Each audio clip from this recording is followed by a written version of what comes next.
Howdy, hey, everybody. What's up? I'm on time today. Not an hour late. How about that? I see people are talking about Penny's big breakaway. Do people hate Penny's design that much? People really talking shit about how she looks? I mean, I kind of understand it. She's not a very, like, traditionally appealing character design. I don't think she has a great character design. Uh, but I wouldn't say it's, like, atrocious. I don't think it's awful.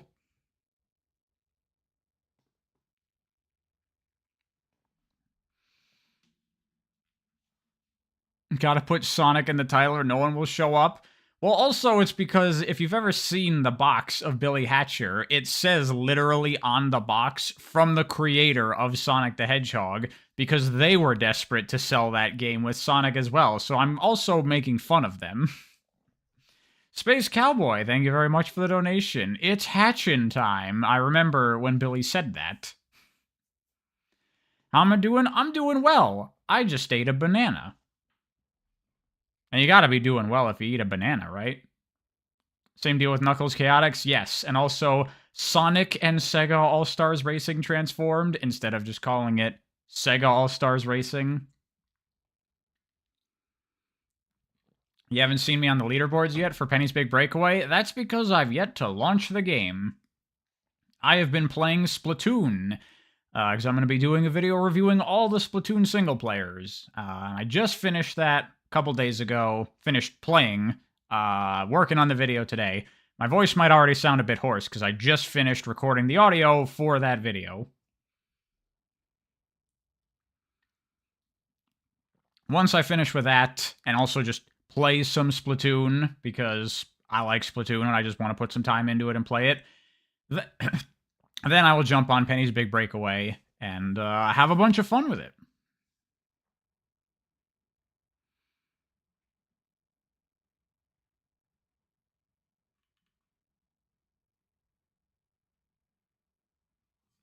Space Cowboy is a fruit aficionado over there. I don't have such deep thoughts about bananas.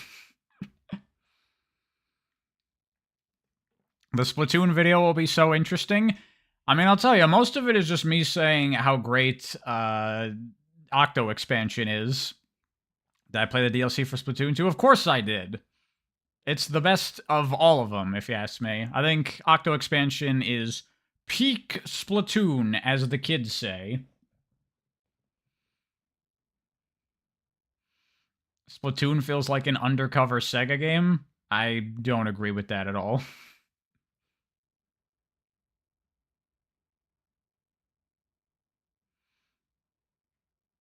You saw someone get mad at you for disagreeing with my opinions? Wait, what? You saw someone that got mad at you for disagreeing with my opinion. How does that work? Like, someone was like, how dare you not agree with Pariah? His opinions are always right. Like, what?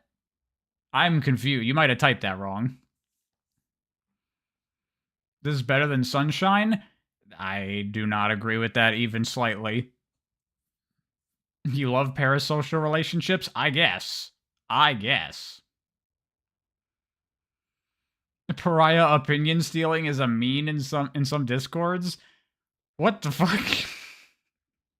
It's weird. I mean, I've seen this a lot with content creators where someone has an opinion, they put it out there online, and then suddenly you start seeing that opinion crop up everywhere, and it's clear that people are just like, I mean, part of it is people being convinced. Like, I think I convinced a number of people that the story of Shadow the Hedgehog is not as bad as they thought it was when you really look at it. But also, sometimes it does feel like you're just copying your own opinion. Like, that person's smart and they seem like they know what they're talking about, so their opinion is mine now, so I'm smart too. It's a little weird. And it's especially weird that it's happening to me now. I don't even know what to say about it. It's strange. I guess that's probably part of the reason I don't like to watch like other gaming videos, big long video essays about why Pokemon is good or bad or whatever. I like to form my own opinions on things and not copy other people's opinions. Hey Sonic, why was up? So-called free thinkers when they watch the story of Shadow the Hedgehog video? Yes, and then they get converted. Look, I gotta make a video on Outer Wilds, because I need to take advantage of this power and convince everyone to play Outer Wilds and that it's the best game ever. This is what I need to do. I have a responsibility with this power that I need to use for good. I gotta make a cloud-built video, too, and show everyone why that game is sick, and that game will get sales. And then hopefully one day we'll get another one. Don't most people know Outer Wilds is good, though? You can always get more. There are plenty of people who have not played Outer Wilds and don't know about it. The problem with Outer Wilds is that I can't say anything, because if you say anything, you ruin the game. Who built the clouds? People love joking on Cloud Built's name. Thoughts on Helldivers 2? Haven't played it. I'm not really much of an early access games guy. I prefer to wait for games to get released, because I don't want to put 300 hours into a game before it's even done, and then it comes out and I don't care anymore. But it does look like a fun game. I might play it with my friends eventually. Will I make some re-story videos in the futures like I did with Colors? I have an idea for at least one more that I want to do. I might do more, potentially, in the future. We'll see. I'll say the one that I want to do is Dream Team. Sonic Dream Team has a nothing, non-existent garbage story. And I think with so little effort and a little bit of tweaking, you could put a good story in that game so easily. So easily. To a point where it kind of pisses me off. It's like, really? You couldn't have put in a little bit of effort?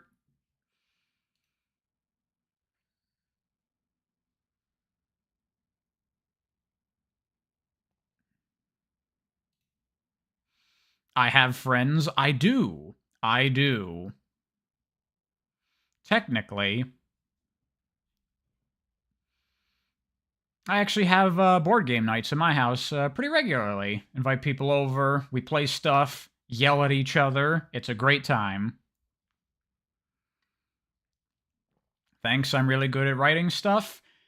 Well, I would say I'm pretty good at like ideas and story structure and concepts. My prose needs work. I'm trying to improve on that right now.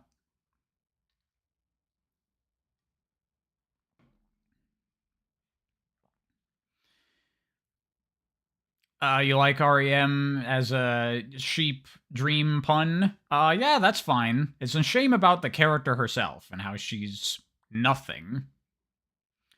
When do I think the Lost World video will come out? It's probably gonna be a bit. Not just because I don't want to talk about it. I've already put myself through the torture of playing the game. But I probably am going to do both the main Lost World and Lost World 3DS in one video. So I gotta play through Lost World 3DS first. But before that, I have Splatoon, obviously, I just said I want to play some more. Penny's Big Breakaway.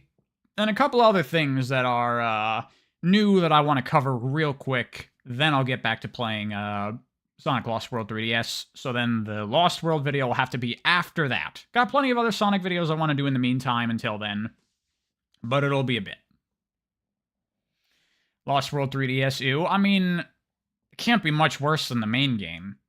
It can't be much worse than that.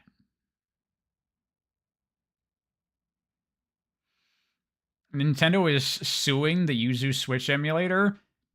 Companies have tried to sue emulators in the past, and it's never worked, ever. It has always been the court has decided in the favor of the emulator, because really they're not doing anything wrong. They're just making a program that can run your games, but they're not providing those games. They're not selling those games. And what can you do? That lawsuit's probably not going to work.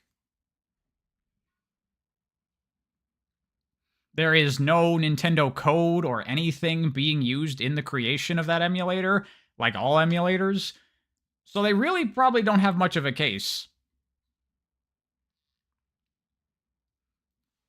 The last time emulators were really tackled legally was in the 90s, and they failed repeatedly, and it's probably going to happen again.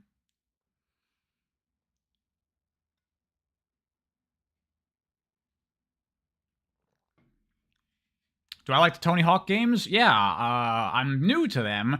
I picked up 1+2 last year, and I played that. Super fun. Am I liking Penny's Big Breakaway? No, because I haven't played it yet.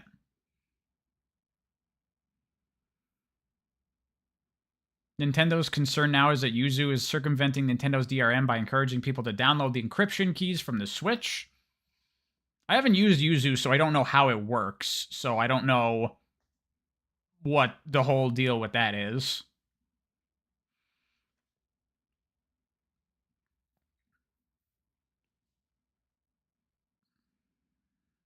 Some emulators might have a console BIOS file, but not much beyond that. Well, Grim Jim, usually emulators that use a console BIOS do not provide the BIOS. They say, get it yourself. Get it from your own console. So, as long as Yuzu still does that kind of thing, they should be fine.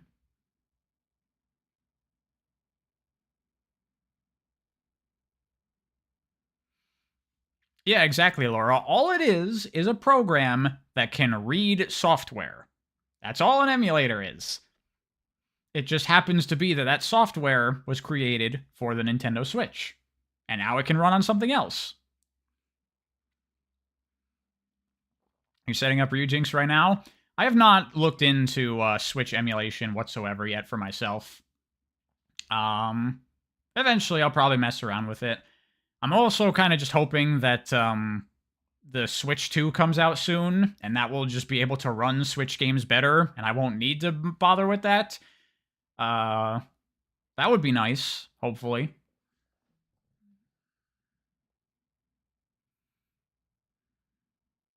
I put you on Spark and Rolling Rascal. Keep up the good work, dude. I actually want to talk more about some more Sonic likes, because there's some other things, newer stuff that's coming out or that's gotten my attention that I want to check out, so I might do another one of those videos relatively soon. Who knows? We'll see. There's not that many of them. Anyway, that's enough hanging around. Why don't we get started with the video games? Billy Hatcher time. Someone asked what are my thoughts on Billy Hatcher. I honestly don't think it's a great game. It's okay, but very flawed, and not really that much fun, in my opinion.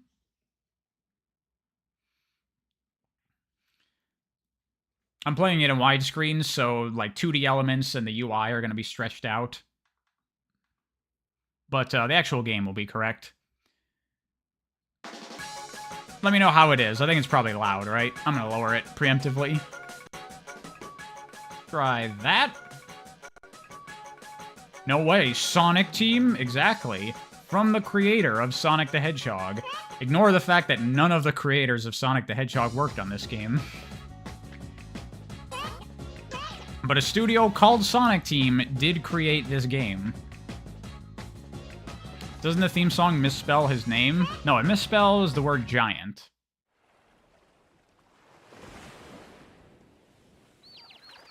Was that the Mario font? Was it? I didn't even notice.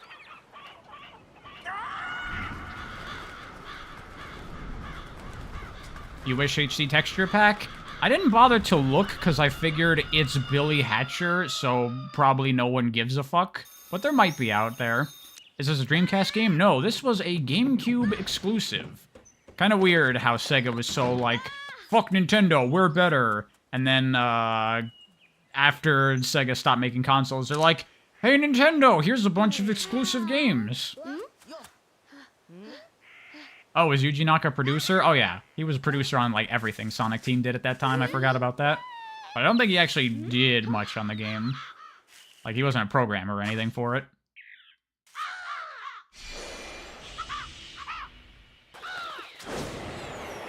There's a PC port? Oh yeah, I forgot about the PC port. It's that one game with a cameo in Riders, and the first Sega All-Stars Racing. He got booted out of the second one, because they're like, no one gives a fuck about Billy Hatcher. They tried, and they failed to make a series out of this. Yeah, on one hand, I'm like, it would be nice, maybe, if we could see a sequel to Billy Hatcher, but on the other hand, I'm like, no one gives a fuck. No one gives a fuck.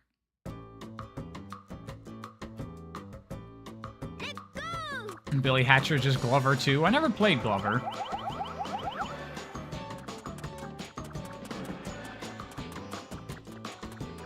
How's the volume, by the way? Sound good? How does this fit into the lore of Balan? I don't think it does.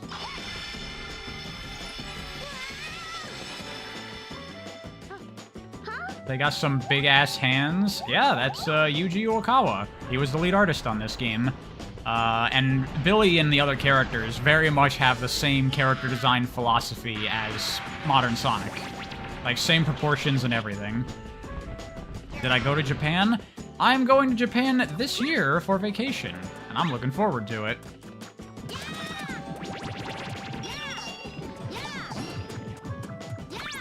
So for anyone who doesn't know, which I assume is everyone, because it's Billy Hatcher and the Giant Egg, this is a collectathon, very much inspired by things like Mario 64. But with its very own gameplay mechanics and such. Lower the volume just a little? Okay. I usually prefer to err on the side of quiet rather than loud. Let's try that. How's that? That better?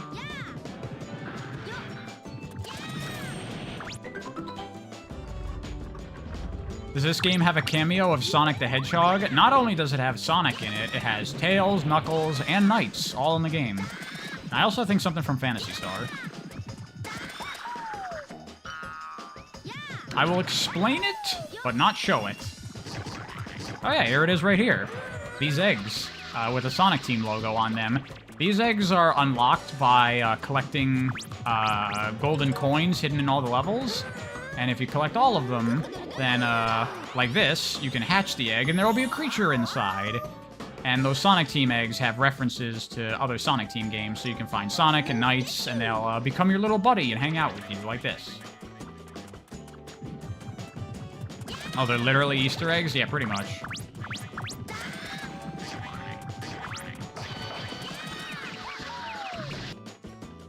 Blah, blah, blah, blah, blah. Tutorials. I know how to play this game already, motherfuckers. You only remember Billy Hatcher from the Sonic and Mega Man crossover? The comic? I never read that. What's with these Cartoon Network-ass sound effects? They are. They are definitely... Although they're not Ed and Eddy-esque sound effects. That would be amazing. Dude, that's one of the golden coins. The Ed and Eddy sound font is fucking amazing. I saw the creator of Super Mario Bros. Z uploaded, like, one of the fight scenes from it, but redone with Ed and Eddy sound effects, and it's fucking hilarious.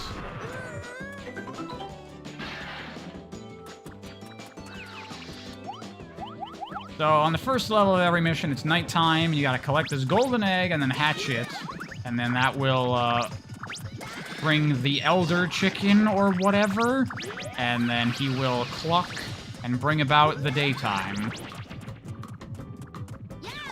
Because the premise here is that, like, crows are associated with nighttime, and they're, like, taking over. You can see all the enemies, they turn into crows and fly away when you kill them. So we gotta save the world of chickens from the evil crows and bring back the daylight. Weird premise. But whatever. Yeah, in the opening, I just talked over it the entire time because I don't give a fuck. But it's like, Billy, he was, like, kind to a chicken, so it's like, you're the chosen one. You will save chicken kind.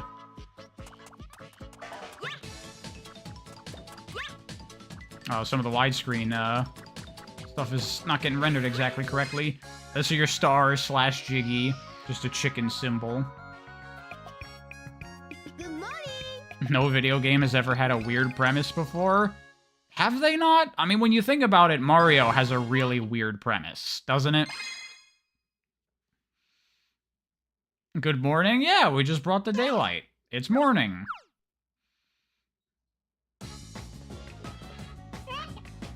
Can we start talking about Billy Hatcher like it was Sonic? What does that even mean? Like we're gonna obsessively talk about all the tiny canonical details of Billy Hatcher? Will I do more fan games on Sonic was always good? Yes. Stop talking to me! I'm trying to play this game. Which I did play much as a kid, even though it's not that good.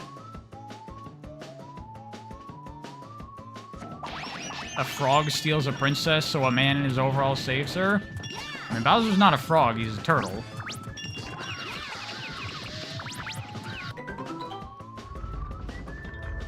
But it's a giant turtle dragon thing leading an army of evil mushrooms. What?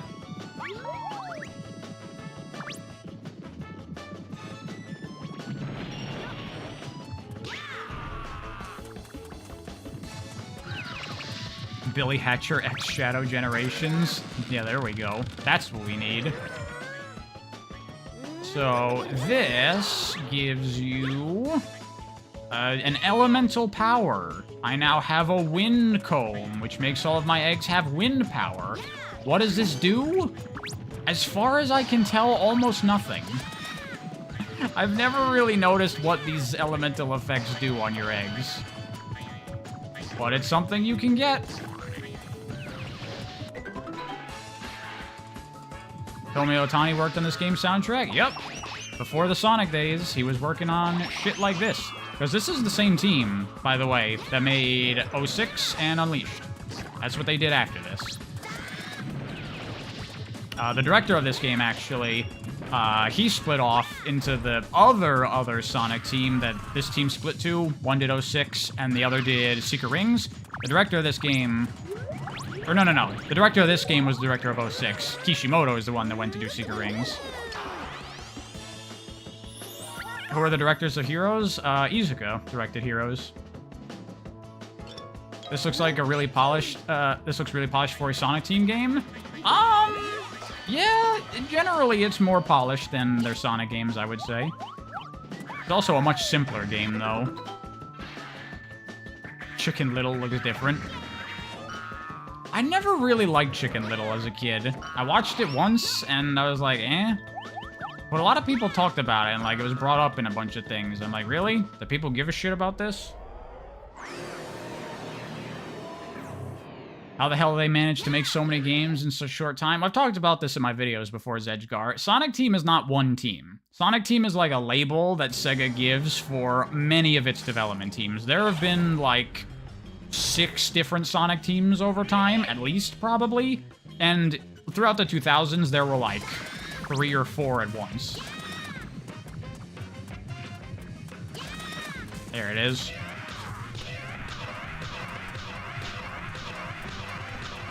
This boss to me always looked like fucking Jar Jar Binks.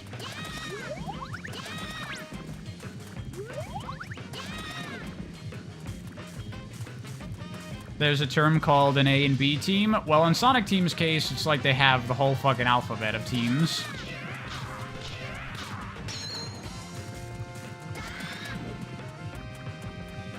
Don't compare God-tier Jar Jar to this insignificant creature. I mean, sweet, I know you like the Star Wars prequels, but come on. Even you have to know that Jar Jar is trash.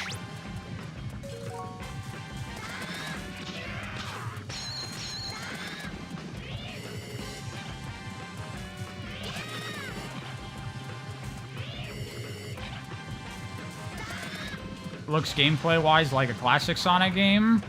Cookie, I don't know if you've ever played a classic Sonic game before, but it's definitely not like this. Jar Jar is the shadow of Sonic. Is it? Is it? What's more complicated, Sonic lore or how many versions of Sonic Team exist? Probably Sonic lore. Because things get really complicated when something doesn't exist.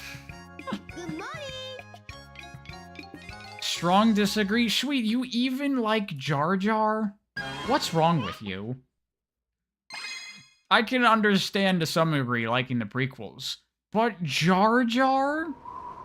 Jar Jar is, like, racist. A friend of mine pointed that out, and I was like, oh yeah, Jar Jar's a super racist character, isn't he? I never thought about that before.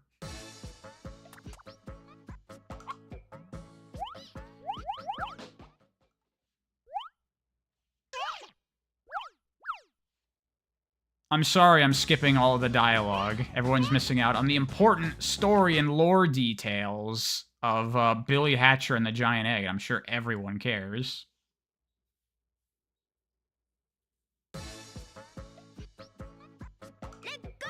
You're not a Star Wars guy? Who the hell is Jar Jar? Comic relief from the first Star Wars prequel that nobody likes. Damn, look at it. Look at that. Look, boom! Look at that 10 combo. I'm amazing.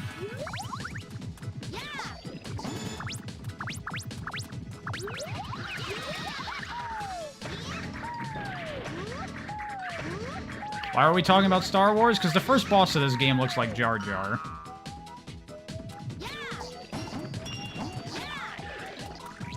Ten combo streak like a Tekken player? I mean, Tekken don't even have the longest combos you'll find in fighting games.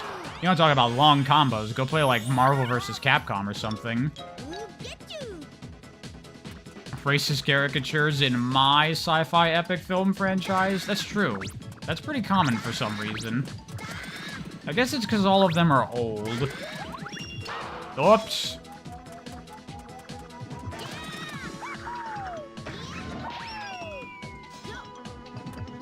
He has a story he has a purpose in the story George is trying to tell. Yeah, that's one of the problems, the story that George is trying to tell.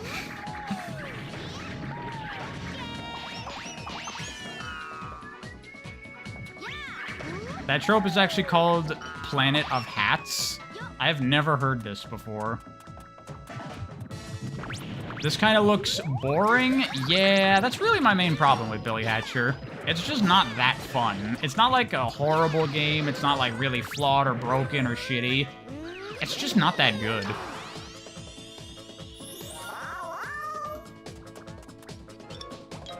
You know, Sweet, I'll give you this. I liked Jar Jar more in Clone Wars. I think they used him fairly effectively there.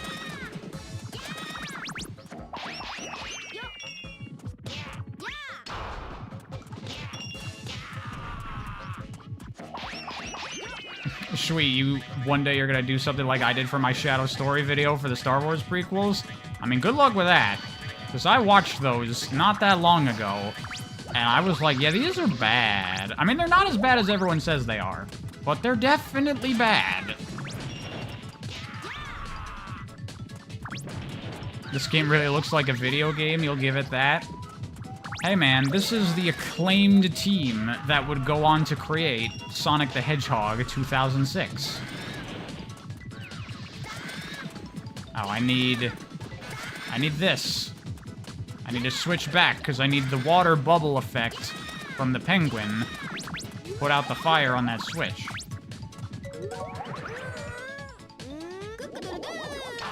Oh, the boss looked like the classics in that you can spam hit it a lot? Yeah, well, that's more so like, you know, you hit its vulnerability and then you can land a couple of hits, which a lot of games do that kind of thing.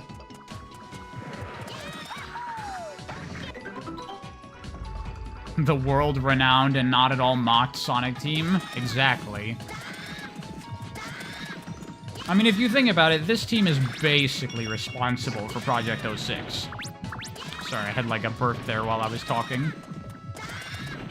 That banana, man. Did I know that Sonic and Shadow has an LGBT label on Steam? Yeah, I saw that. I think it's funny. I've seen a couple of Sonic games, I think, on Steam that have... I think Sonic Forces, at least at a time, had psychological horror as one of its tags, which is funny. You can't believe Shun Nakamura created Sonic. What a guy. I know, right?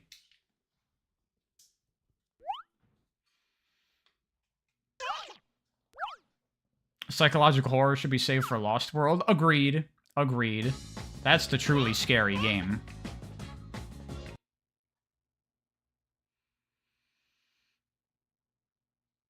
Although, Gesekai has a good point. Yes, the Sonic community was traumatized by forces for some reason. And I'm gonna have so much to talk about when I get to the forces videos. Holy shit. Those are gonna be fucking videos, let me tell you.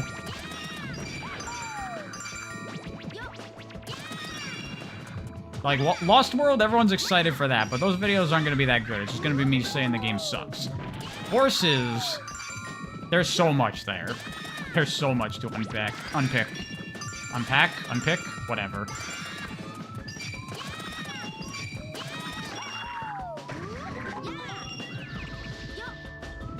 The scariest part of Lost World was those rolling cactus. I mean, are those scary? I don't know if I'd say they're scary.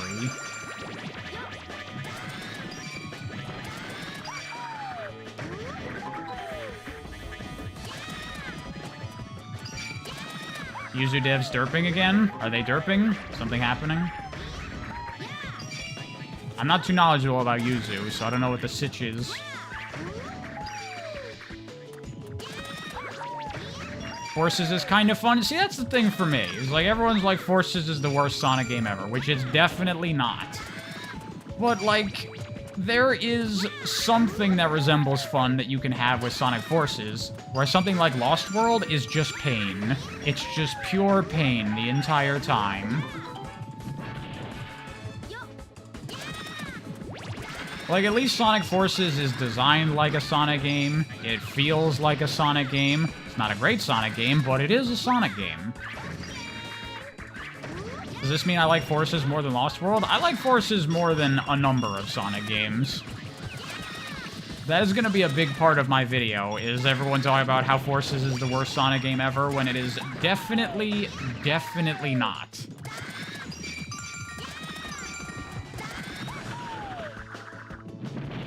I hate Lost World, like how fans would hate Forces.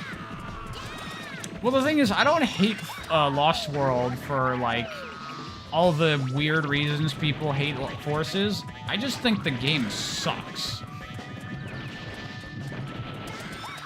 How low down is Forces for me? I mean, it's fairly low. It's still Forces, after all. But the worst Sonic game? Jesus Christ, no.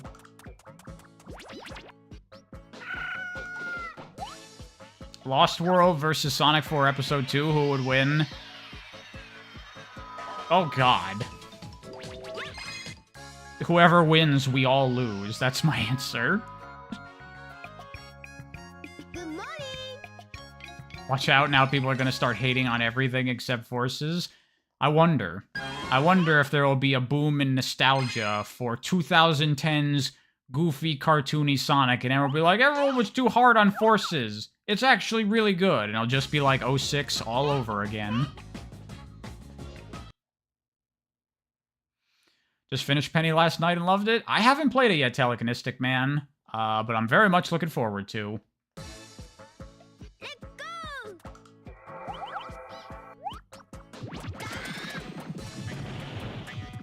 Is the general public talking about Sonic outside the character, or is he still isolated? I think Sonic is still very isolated. I don't think the general public gives that much of a shit about Sonic.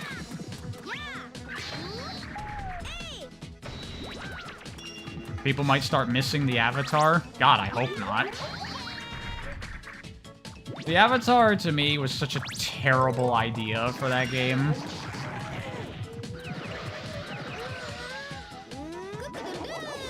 Penny is very good, but has some issues as a lack of polish in some areas, which is pretty surprising for what Christian Whitehead puts out.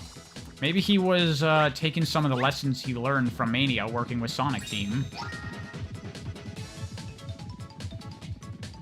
Look, I got like a knight's hat, kind of, and it lets me balance on the egg, which can for some reason go on water.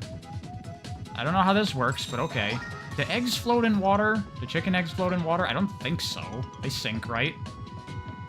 Balance? Yes. I am balancing on this. So it's a balanced Wonderworld, you could say. Unlike insert competitive video game here, which is a balanced nightmare. Oh, shit. where do I have to go? I think I need to get up here. Nope, it's not what I need. The movies are doing well? That's true. I feel like the movies are, like, getting more attention than anything else. Like, people care about the Sonic movies more than anything. Like, I remember, it might be different now, but after Sonic 2 came out, and for, like, 6 months after the fact, if you type Sonic 2 into Google, it brings up the movie before the game, which honestly pisses me off. Maybe I'm just petty, because I'm like, fuck those movies.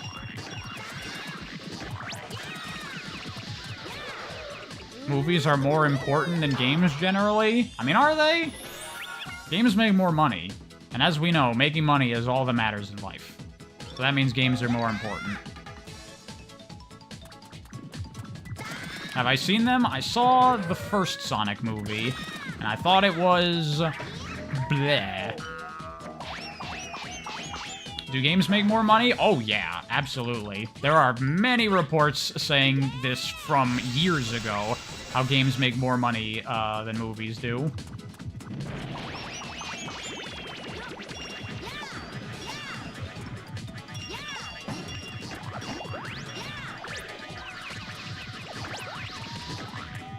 The Sonic movie is kind of a cult classic. Is it? Can a big, popular, mainstream Hollywood movie be cult? Gaming is the most successful industry in the world, by the way. I mean, maybe the most successful entertainment industry, but have you heard of oil, Laura? Generally, that's a pretty successful industry.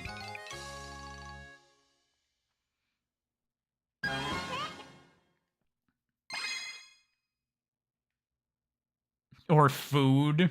Or water. Yeah, exactly. But if you meant entertainment, sure. Oh, on to the next level. Pirate level!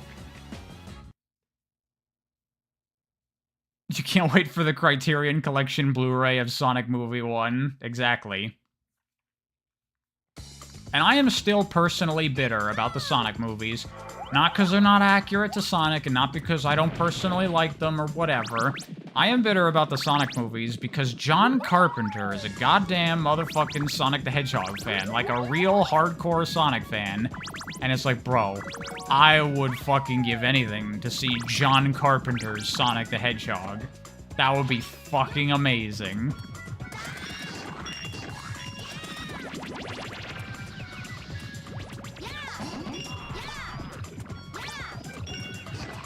The movie fails to translate the 2D controls to the movie. Get George Lucas to direct? I mean, sweet. Ideally, I would want it to be a good movie. So, that's not gonna work.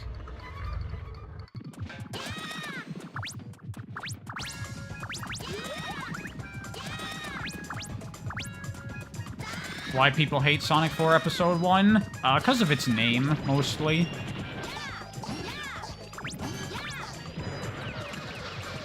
I think if it wasn't for the fact that the game is called Sonic 4, it probably would have mostly just been a forgotten game that no one gave a shit about.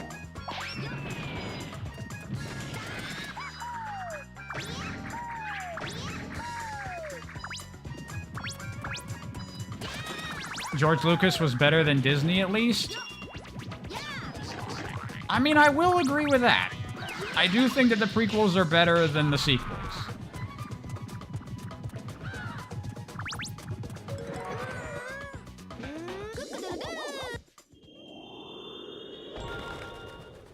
Kind of how it is now. Sonic 4 is pretty much forgotten and no one gives a shit.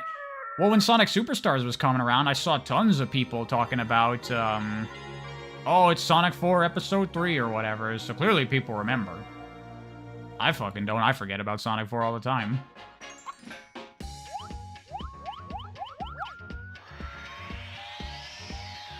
Sweet, I see what you're talking about, but there is a big difference between you and me on those examples. And that's that I'm right, and you're wrong. So, I mean, what are you gonna do about that? There's no answer for you there.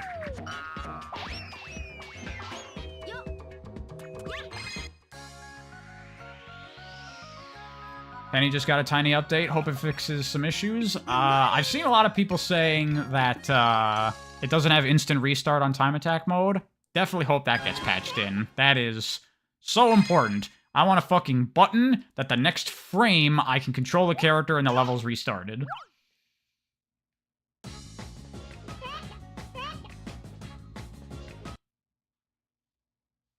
I certainly got sweet there. Absolutely. They're fucking done. You might as well just leave the chat. Let's go!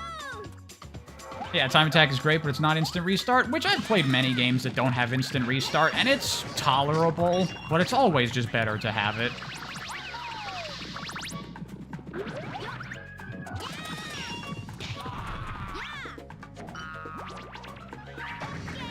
Best non-Sonic girl? What does that mean? You're just asking, who is my favorite female in all of fiction ever? That is very deceptive, because it's like, you think you would aim for the thing, but no, you aim way above it because of the drop. It's like, how the fuck is Child Pariah supposed to know that?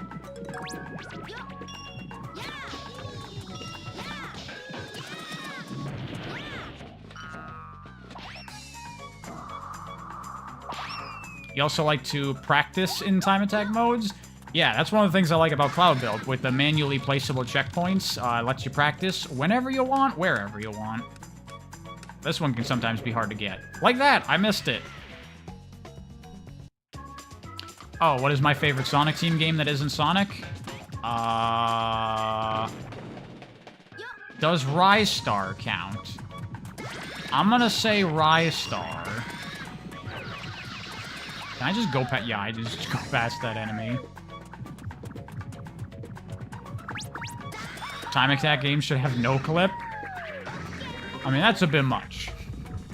I understand what you're saying, Sweet, but I understand why game devs don't put no clip as a feature in games, because it's really weird. Your average Joe Blow does not need to no clip around. He'll be confused and won't know what's happening, and he'll be uncomfortable about seeing behind the skybox.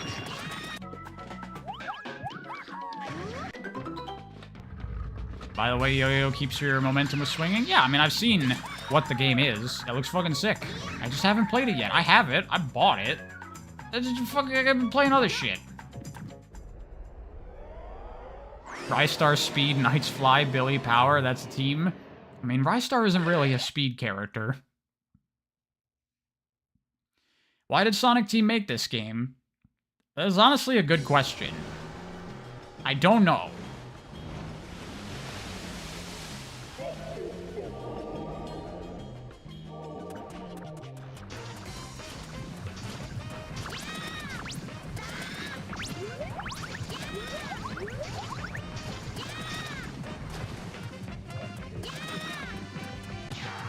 That. Trying to read chat and play game at the same time, which is normally pretty easy here because I don't have to basically think at all while playing this. But in bosses, I need to exploit their openings.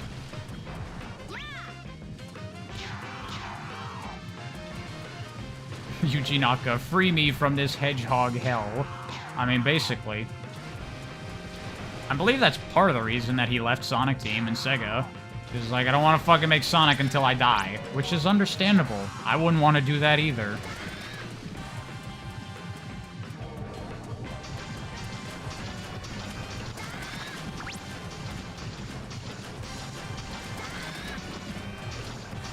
What?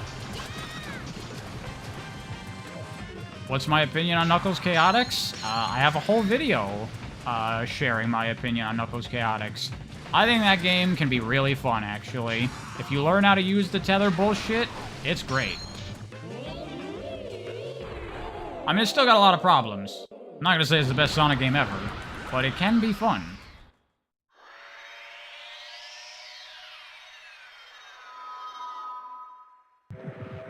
You know a guy that thinks this boss looks like his husband? Damn. Get wrecked, that dude's husband. Good morning! Opinion on Infinite? Infinite, I think... Yeah, there's a lot of people talk about Sonic Forces, how it had so much potential. I'm like, did it? Did it really? Or did it not?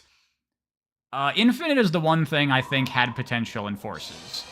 I find it a shame that he's probably going to be a one-time villain, because I think that he could be fixed. He could be made to work. But I guess he's done for. Instead, we get much better characters, like Sage, who I think have no potential and suck.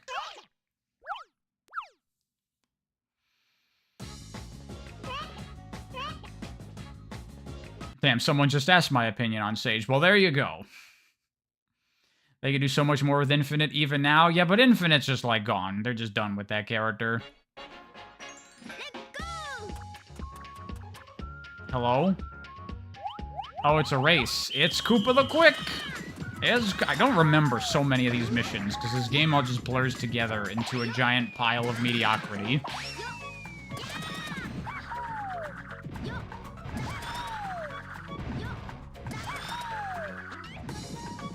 What made me a JP Sonic purist?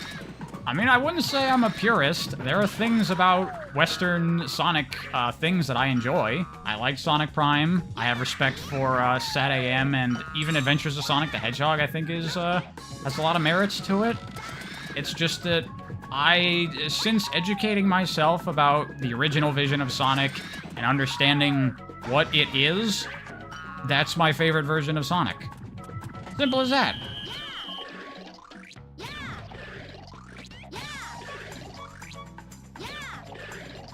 Do I own a Japanese Switch for Sonic games? I don't play Japanese Sonic. You know that, like, almost every single Sonic game ever, you could just switch the voices to Japanese, right? I don't have to do anything. Also, you don't need a Japanese Switch to play Japanese games. You just need to make a Japanese Switch account, which is super easy to do. Do I know Japanese if I plan on visiting? Very, very, very small amount that I've just gotten from watching anime. So I'm not, like, functional, but I can understand some things. I can probably, like, ask for directions or order food or something like that. The problem is I might not be able to understand the responses I get back. That's something that I'll see what happens when I go to Japan. I'll know Japanese after I visit Japan. Exactly. I'll be like Keanu Reeves in The Last Samurai. That'll be me.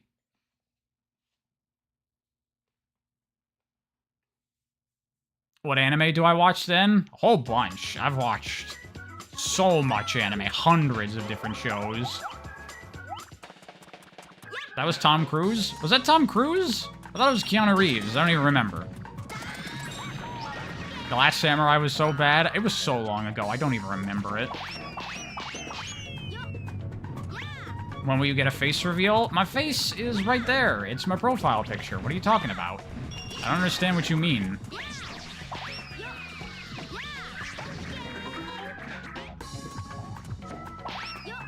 You can't wait for the food ordering in Japan IRL live stream? Not gonna happen. Oh yeah, I also gotta do a thing.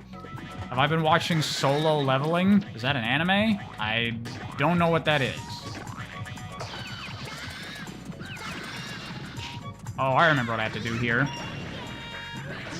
I'm gonna kill this. I gotta hit this switch, I think, right?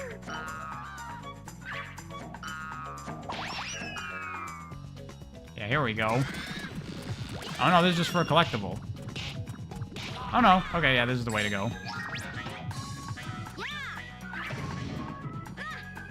Look, we can get more content out of these levels. Now you do it backwards. Oh shit. What sort of anime do I watch? I generally do not like shonen action stuff. I prefer more, quite frankly, story-focused shows. Things more focused on characters, or just good quality storytelling. So I like dramas, I like romance, I like mystery, I like science fiction. This isn't really even just anime. This is just what I like in general with fiction. Very much character-oriented stuff is primarily what interests me. Durarara is life. I watched Durarara. I thought it was pretty good, but not that good. And it's got, like, a lot of weirdness to it and some problems. And Jesus Christ, man, could you add more characters? But, it's a pretty good show. I liked it. I started Bluey yet? I wasn't really planning on watching all of Bluey or anything. I might watch like an episode or two just to get a feel for what it is. I have now saved Rolly. And you can play as her. All the other characters, they're mainly for the multiplayer mode, but you can play as them in single player too, which is cool.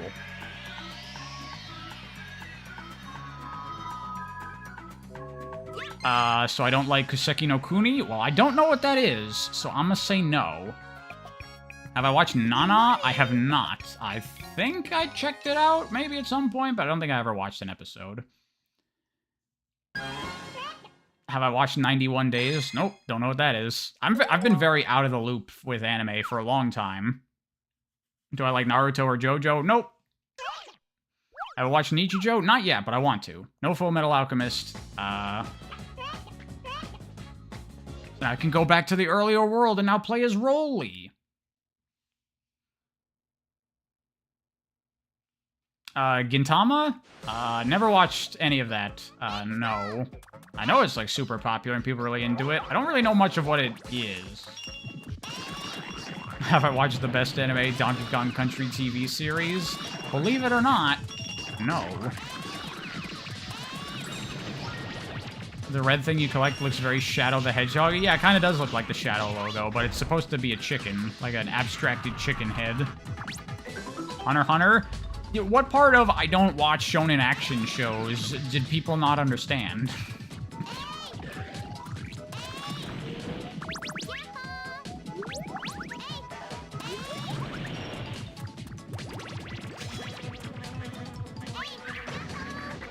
Billy Hatcher and Shadow are linked? Of course! Obviously.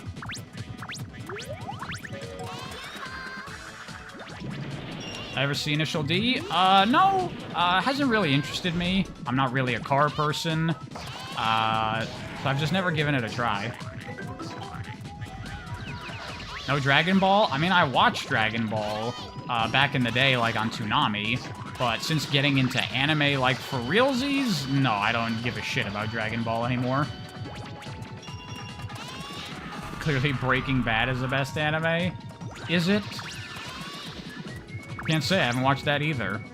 What about Baccano? I haven't watched Baccano yet, but I want to. Do I play driving games? Like, simmy-type driving games? Not at all, I don't give a fuck. But I'll play, like, arcade racing games that have boost meters. That's like a criteria. If I'm gonna play a racing game, there must be boosting or a boost meter. Must be present in the game. I need to watch Breaking Bad? I know! Literally every single person I've ever met has told me to watch Breaking Bad. I will. I will. I forget what I'm even trying to do here. Am I trying to get back to the beginning of the game? I think so. The beginning of the first mission level. Oh, God. Get my ass kicked. Have I watched Isekai Oji-san? No, I have not. Isekais, generally, not my thing. Isekais are disgusting. Especially if you're into visual novels. You look around at, like, what visual novels get translated to English, and, like, 90% of them are... someone gets sent to another world and becomes a thing, and it's like, Jesus fuck, dude. Is there anything else? Sword Art Online ruined anime for everybody. I need to check out Excitebots. I played Excite Truck on the Wii, which I believe Excitebots is a sequel to, right? I remember Excite Truck was pretty cool. The only isekai you can tolerate is Konosuba. I didn't really care for Konosuba. I didn't really find it that funny. The popularity of isekai says a lot about Japanese society. Yeah, they really want to get out of it, and they really like Western fantasy for some reason. Oh, new Outer Wilds merch? I will actually take a look at that, because I was looking for a good Outer Wilds shirt, but I couldn't find one. But if I can get a good one, I will definitely pick it up.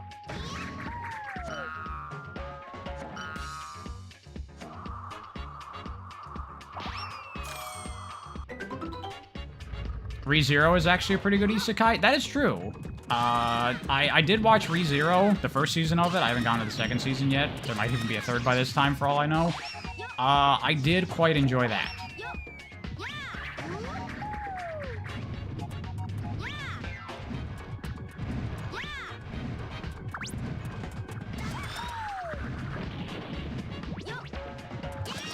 Oh, Boiled Walrus gonna pick up Outer Wilds since it's on sale. I hope you enjoy it. I love that game.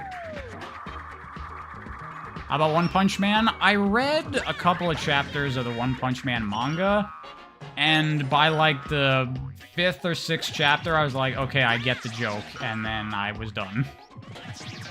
I probably have to kill everything here.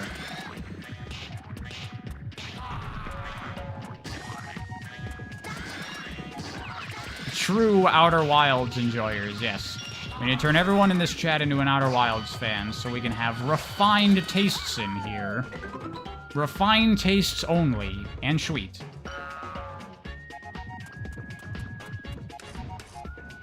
You don't like graphic tees being a walking advertisement? Well, I've talked about this, sweet. I like if it's, like, subtle and it doesn't really even tell the thing of what it is, so you're not really an advertisement, and only people who actually know the thing will be like, hey, nice shirt. That's usually what I go for. Like, I never get any shirts that, like, have a character on them. It's always, like, something, like, a logo or something in-universe that's subtle enough that people have no idea what it is.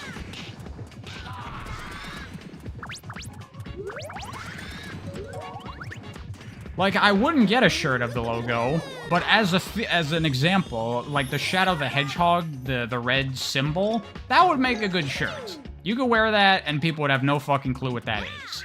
But then someone would be like, why are you wearing that? And that's what it's for.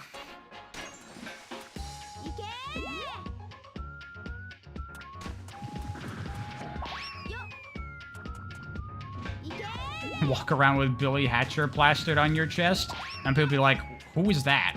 What is that from? Did you make up that character?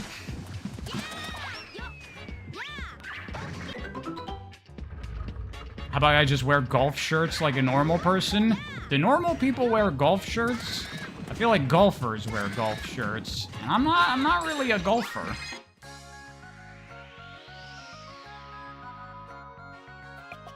Why don't you just wear your, like, 70s suit with a V-neck that goes all the way down to your pelvis, like a normal person?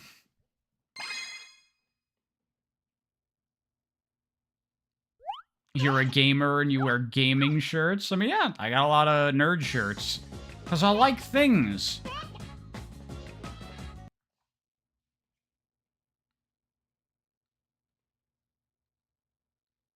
They're just called golf shirts. They're normal button-up shirts. I mean, yeah, I've got stuff like that, too. I don't only wear nerd shirts, but I like having nerd shirts. I wear them a lot as, like, pajamas and stuff, or just laying around the house. So I extra don't work well as an advertisement. Because I mostly just wear them when I'm at home. Do I even need to kill these things, or can I just leave? You have Sonic shirts, but you would never wear them out? I mean, I would just never want to have a Sonic shirt, honestly.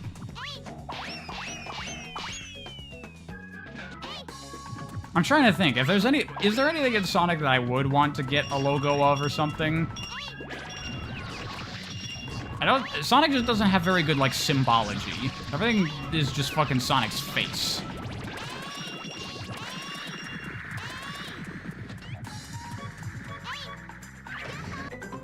"99% of your Sonic shirts are fan-made from the Yeti anyway." A spring? Eh. That's not cool. That's boring. Classic Eggman logo? Oh yeah, the Eggman logo. That is, that's a pretty good logo. That could work. Chaos Emeralds? Nah, bleh. Sonic's Metacritic score on his shirt. I mean, I don't know how much people give a shit about Metacritic, but personally, I don't give the tiniest fuck on planet Earth. I don't care. I don't look at it. I don't give a shit what review scores games get. I barely look at reviews at all for things. I only look at a review for a game if it's, like, kind of looks interesting to me, and I'm on the fence about it, and I want to see what the deal is, and then I put on a video review, and I'm like, oh god, fucking skip to the part where you actually talk about the game. I don't need to know about the history or about the fucking story. Just tell me what the goddamn game is and if it's any good or not. Well, I wasn't paying any attention to this mission. I have to kill 100 enemies. I'm probably have to go back to areas from before and kill stuff.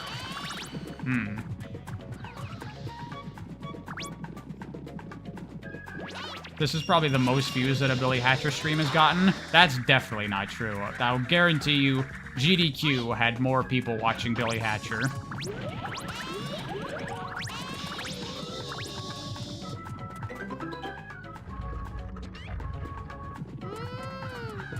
The fireball face on Sonic Battles box art?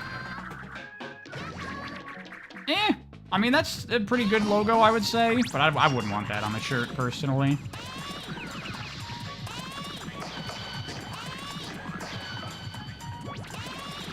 A screenshot of Sonic Blast Game Gear blown up. People wouldn't be able to tell what that is, so that would fit into the criteria.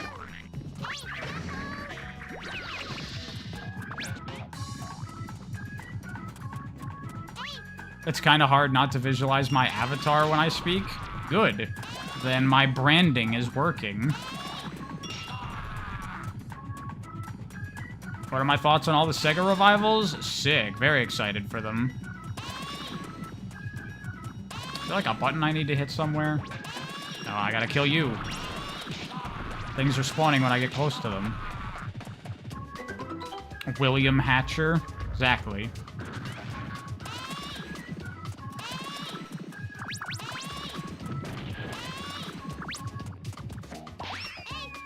Thoughts on the Legend of Spyro trilogy? Never played them. I only got into Spyro with the Reignited trilogy, so I'm not like a lifelong Spyro fan or anything.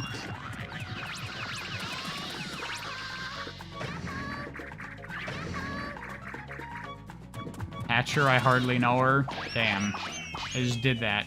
You just did that. Have I seen Lucky Star? Never watched Lucky Star.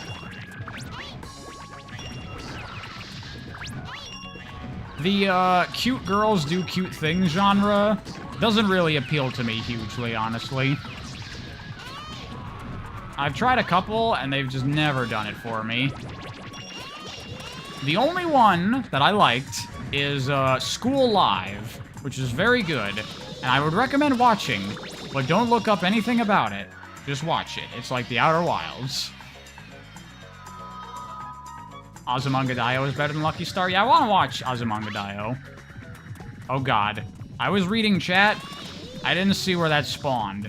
Was anybody watching? Where did that spawn? Someone help. I'm lost. I'm lost and I don't know where I belong.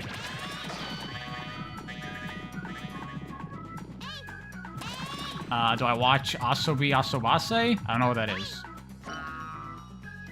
It's over there, maybe? Oh, that's helpful. Thanks.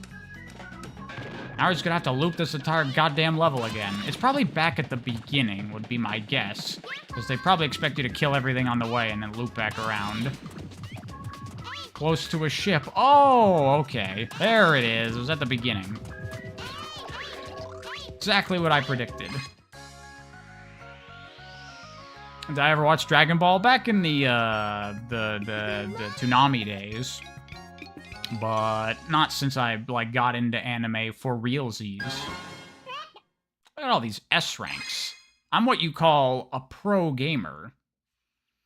Do I like point-and-clicks? Yes, I do. I've played many a point-and-click adventure games. I think they're really fun.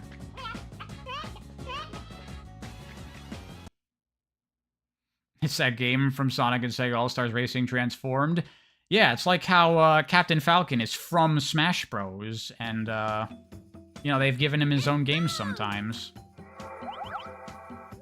What do I think of this game? I think that this game is pretty mediocre. But I thought it would make a good stream. Is it making a good stream? I don't know. Someone tell me.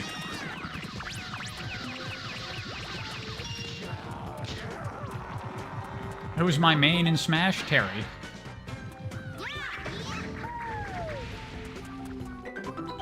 See, I have the advantage of being a real fighting game player.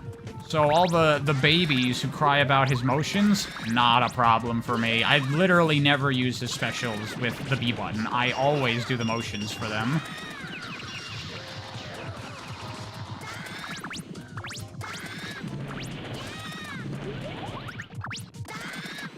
You love Terry? Yeah, he's super fun. Oh, I didn't need that. I can just... We're already done. Thoughts on Pac-Man Championship Edition? Really fun. One of my favorite Pac-Man games. You remember playing this back when you were 14? I remember playing this back when I was, like, 7. Thoughts on Side Order? Really good, but it has some problems.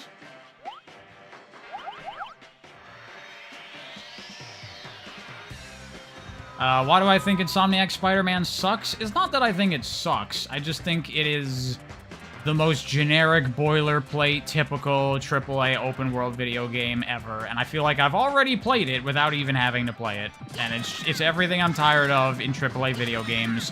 And I just do not care.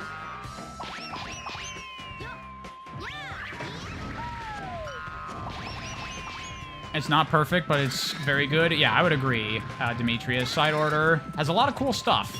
But some things about it could have been better.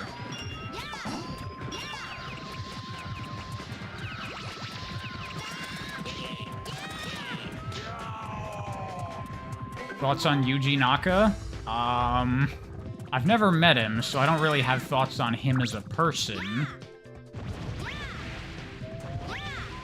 I don't know. Should I have thoughts on him?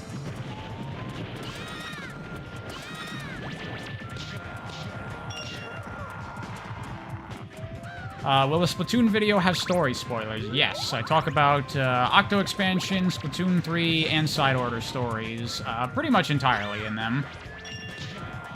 Probably put a spoiler warning in there, because I don't think I'd say anything in the narration. Yeah, there's dinosaurs in this game. Yeah, this is like Dinosaur Land level.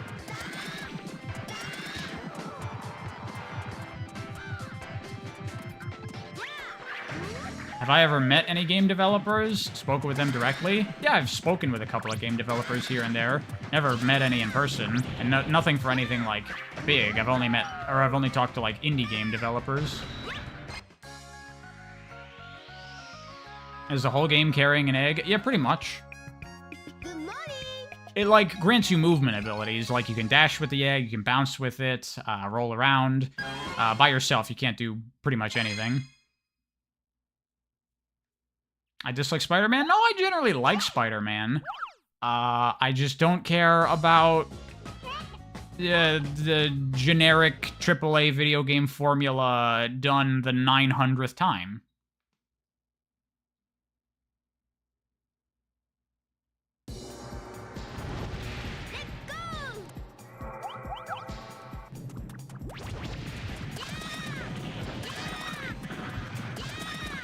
And you can only do that, do any of that with the chicken hat. That's true. Billy's chicken outfit here grants him powers somehow, and that's what enables him to do all this shit. So remember, kids, if you want to have powers, you just have to dress up like Billy Hatcher. All the kids at school will think you're cool.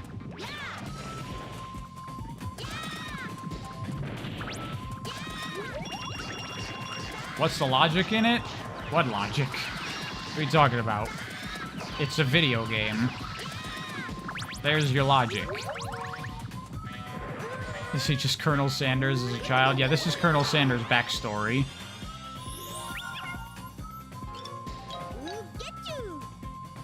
Is this the only game series with such a heavy focus on chickens? Dad, no, there's gotta be more things focused on chickens. I mean, really, it's more focused on the eggs than anything.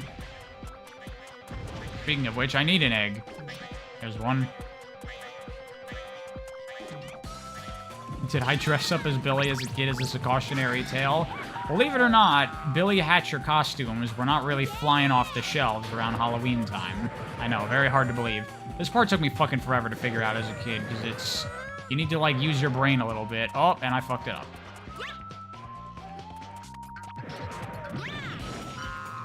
What you gotta do is you gotta get the egg on the track without you getting on the track. It's probably going too fast. Yeah, it's definitely going too fast. And then you have to meet up back with it, because you need it to do platforming. But if it goes too fast, then you get fucked, and you gotta do it over.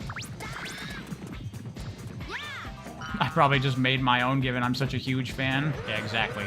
That's what happened. That's definitely going too fast again. I'm being impatient.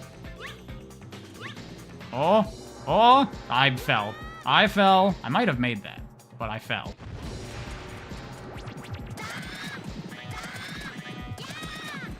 Now I need to hatch this thing again, because I need this for later in the level. And the game really doesn't tell you that. Oh, wait, no, you gotta break the boulder with it. It tells you. Okay, we're good. Game is, in fact, designed by game designers. Game designers did, in fact, work on this game.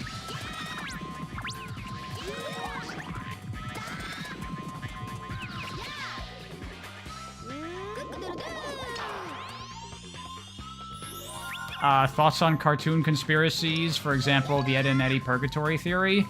They are very effective videos for mining the YouTube algorithm. That's my thoughts on them. Oh, I got it this time. Oh, I got it.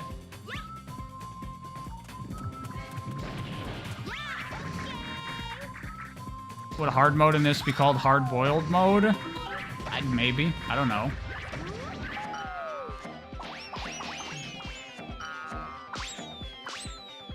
Sonic Purgatory Theory? I mean, being a Sonic fan does feel like you're in purgatory, so that one's real. Non-stop infinite egg mode? Exactly. How do I prefer my eggs? I'm a boring motherfucker. I like some good old scrambled eggs. That's my favorite. Thoughts on the Final Fantasy games? Never played one. Billy Hatcher was in a coma all along. Exactly. Oh shit, I'm locked in. I gotta kill him. Have I tried omurice? I haven't, but I actually was thinking about trying to make it sometime soon. Because I like omelets, I like rice. Put them together. Sounds good to me.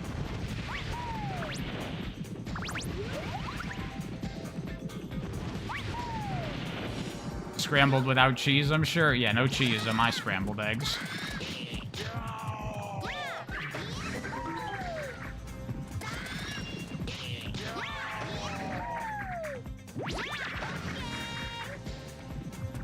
Billy Hatcher is actually a metaphor for stillbirth, is it?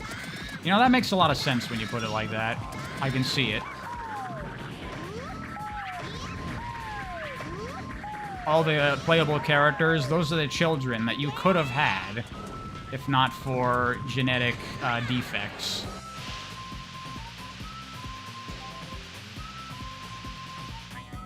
Is Sunshine my favorite 3D Mario? No, Odyssey is my favorite. This game definitely was stillborn, basically. Oh yeah, this game, Billy Hatcher's a metaphor for, I forget the Greek character's name. Oh, that happens sometimes. Now I need to go find another egg to get up there. For the guy pushing the boulder up the mountain. Yeah, that's basically Billy.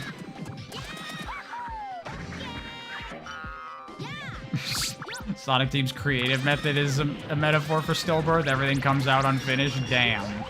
Damn. It's true, though. Can you soft lock yourself? No. Eventually, after like 2 minutes, the eggs will despawn and then respawn at the nests. But it takes forever and it sucks. I've not been hatching eggs because most of them do shit like this that don't matter. You get a little power up and then I can press the button and now I can be invisible. Which is useless. It doesn't do fucking shit and you never need it for anything.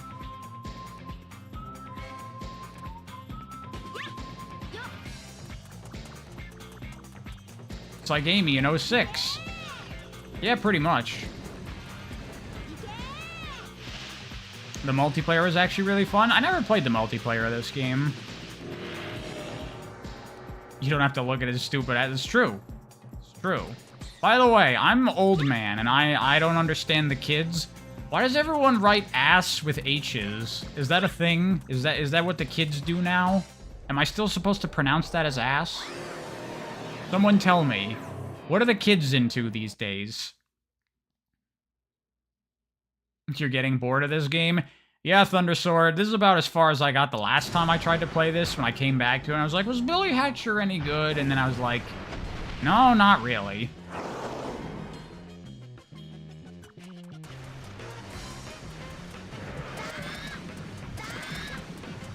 It's like how you used to write lulls? Okay, I see. So it is ass, and I am correct on that. I'm just old man. Ow. My egg!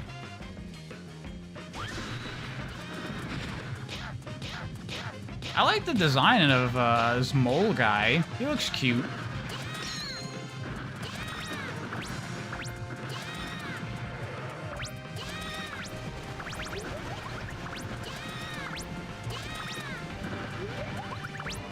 Aren't I a 96, baby? 95.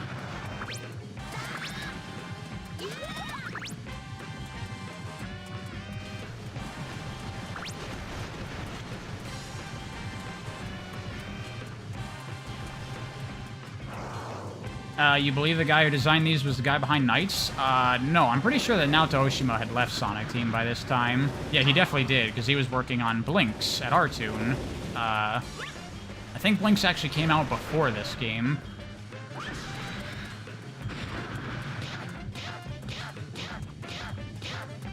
Which I was thinking about streaming that too, since I'm streaming Knights and Billy Hatcher and other Sonic Team-related games. I might stream Blinks, which is another 3D platformer that's similar to Billy in that it's, like, kinda neat, but also mostly boring to play, in my opinion. Is 695 my birthday? No, 695 is my age, actually. Don't ask how I was born in 95. It's just... what I should say is, you thought I meant I was born in 1995, but I was born in 1695.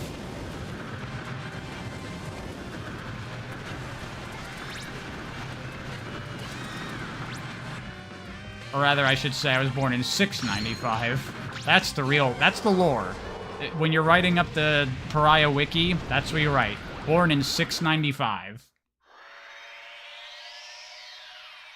Is SA2's story overrated? Among Sonic fans, I would say so. And I still think it's quite good, but it is overrated.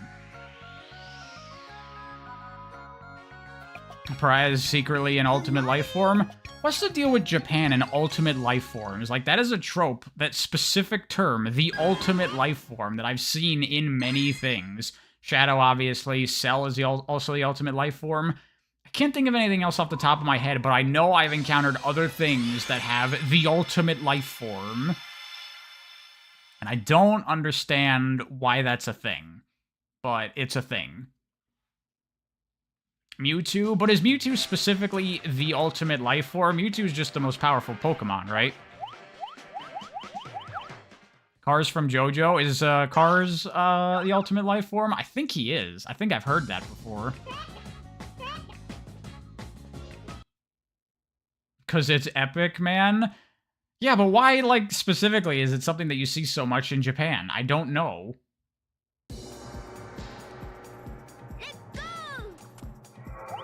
Oh, in Japanese, Cell is ultimate artificial human? Is Cell supposed to be a human? Well, they really fucked that up, didn't they?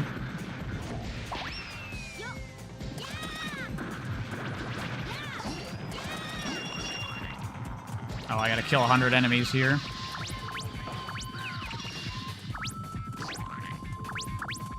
Cars becomes the ultimate life form at the end of the story. Well, there you go.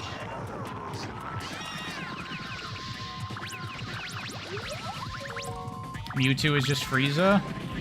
I still have to watch the Pokemon movie, because I want to see how it influenced Shadow's character. Oh wait, I'm supposed to be killing 100 things, so I should go back and kill this stuff instead of running past it.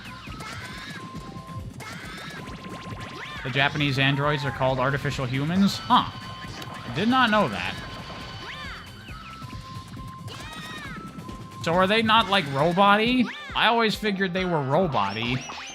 So they're not robots or androids, really. What the fuck is this translation? They're like replicants.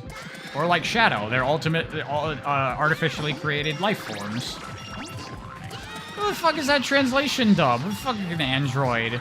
This is fucking bullshit.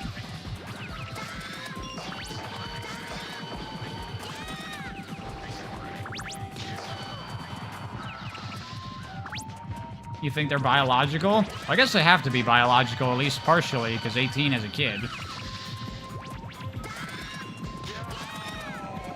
Yo, does anyone remember in Dragon Ball GT when Android 17 fuses with Android 17 and they make Super Android 17?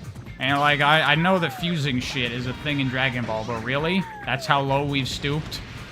What if a character fuses with themselves? Yo, what if all the Gokus you can play as in Dragon Ball FighterZ fuse together into the Super Ultimate Goku? That would be the coolest.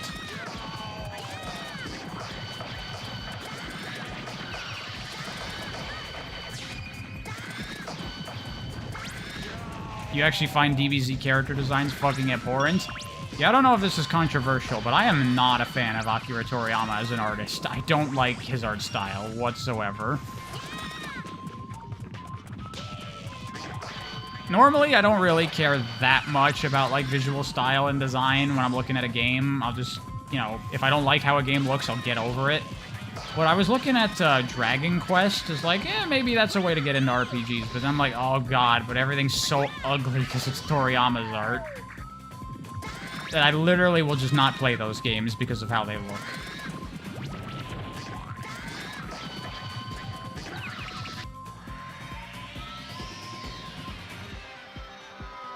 It's his character design that fucking irks you?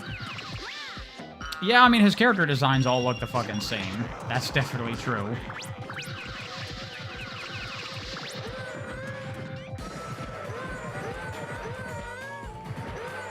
Yeah, look, guys, it's Goku with blue hair and orange Piccolo. Yeah, exactly. Like, I saw Dragon Ball FighterZ has some characters from Super. I haven't watched any Dragon Ball Super because I don't give a fuck. But I saw Hit, and I'm like, wow. A, this is just like a rehash of many design elements from other DBZ characters, and B, it looks fucking terrible.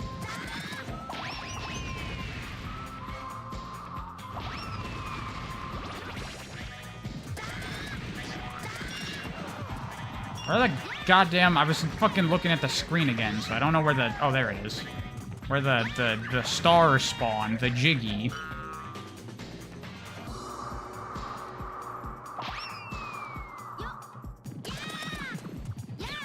You just wonder, how does Pariah look? I am exactly what my profile picture looks like. I am a mask floating in a black void of nothingness. Good morning. With my totally legitimate GameCube that I'm playing right here, of course.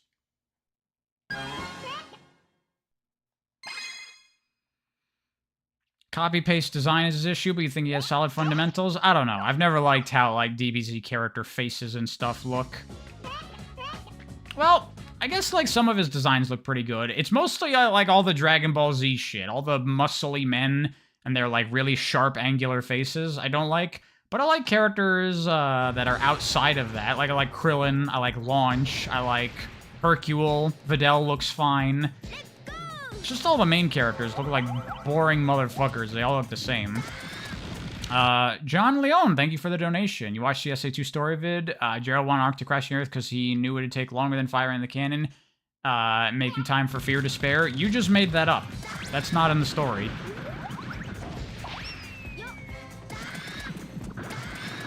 No offense.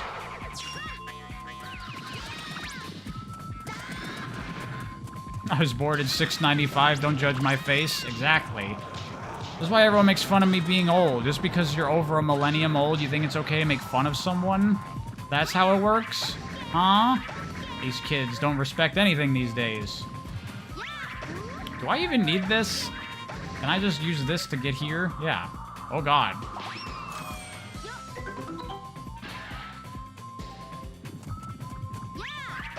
Pariah ages like a Namekian. I don't know how long Namekians live. Do they live long?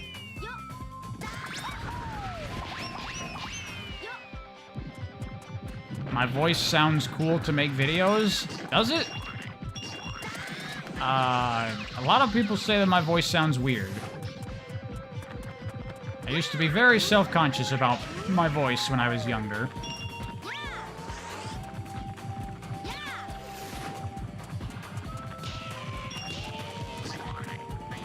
By these days, I mean post the fall of Rome. I mean, that's not that long ago when you've been around for as long as I have. Kids just don't understand. Time goes faster when you get older. My voice makes me sound punchable, but that's part of the appeal. Great.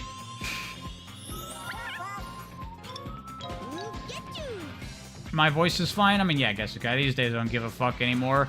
Nowadays, if I see, like, comments being like, you have a weird sounding voice, it's like, alright, I'll get right on fixing that. I apologize. Like, what the fuck you want? Shut up.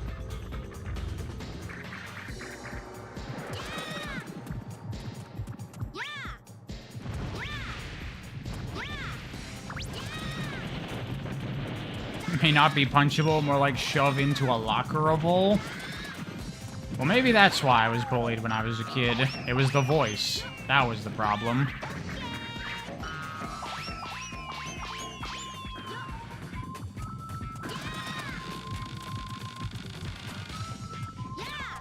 Pariah making reviews of games in Latin, to people who didn't know what he was talking about. Yeah, I've been reviewing games for a long time. Like, I reviewed Go when that first came out.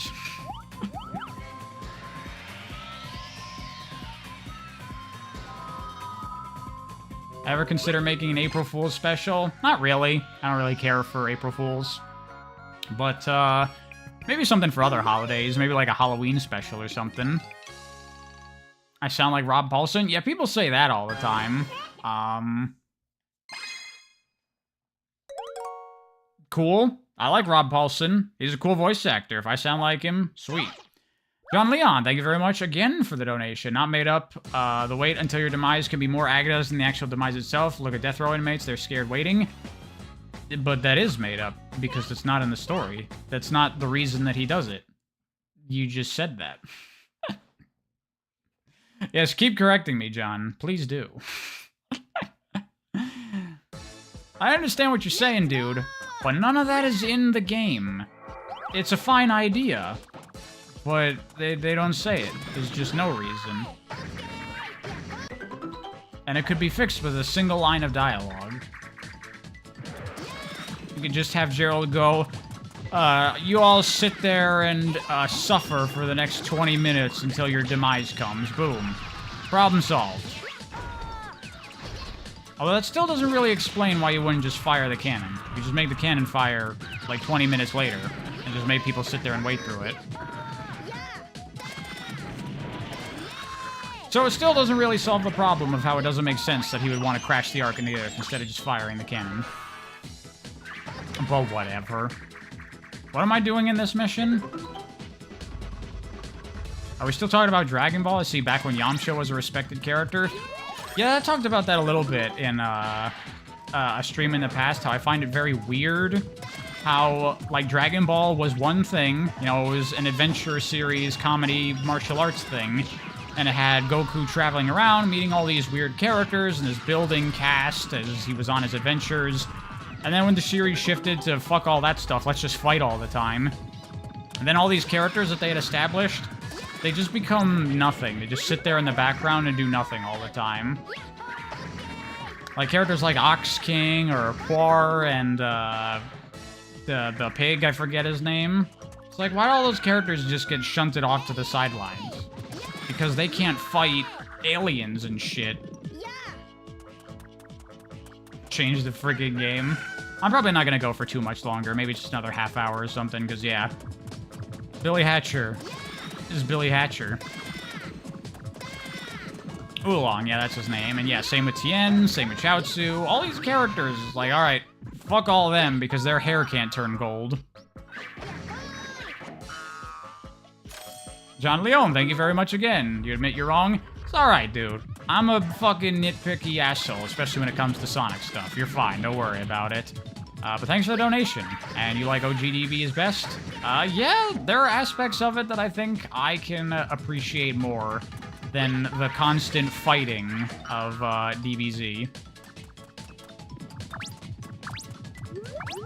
What if they use hair dye? That's what Yamcha should have done. To become a relevant character again, just dye his hair yellow. Boom, look guys, I'm a Super Saiyan now too.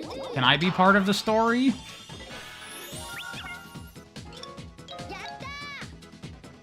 How is this game not good if it has bounce movement? I mean, just having a mechanic does not instantly make you a good game. I've played many a grappling hook game that are not that great. It doesn't give you a free pass.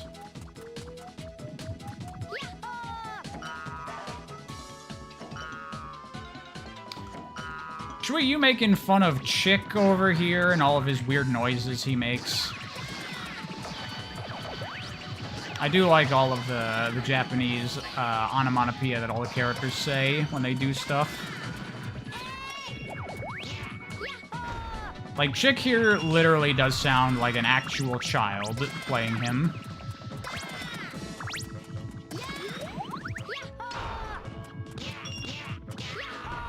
Yeah, Yatta is a fun thing to say. It is. Why is my character dressed like a chicken and not actually a chicken? You missed the whole story lore setup in the beginning. These characters have been summoned to the chicken dimension to save it from the evil crows. It all makes sense. When they release the Billy Hatcher novel that I'm sure will sell gangbusters, it'll all become clear. You know, I was making a joke. I forgot that Balan Wonderworld literally did that. Yatta is Japanese people's hip hip hooray? Yeah, basically. Just like a celebratory thing you say. Is this game an isekai? Kind of. I mean, in most isekais, don't characters get sent to another world for no particular reason? It just kind of happens. This is like, you were summoned specifically because you're the chosen one. That's kind of different than an isekai, right?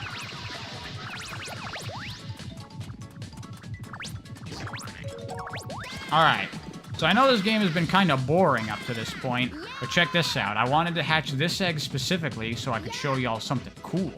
Look at this. What's in this egg? Oh my god, it's a shark. It's Kaboot, my shark friend. And now, I can get on him. And I can ride him around in the water. Amazing. Now you may be asking yourself, what is this useful for? Absolutely nothing. But you can do it. It's a thing in the game. He's got like a ground pound he can do. It's so cool. And you never use it for anything.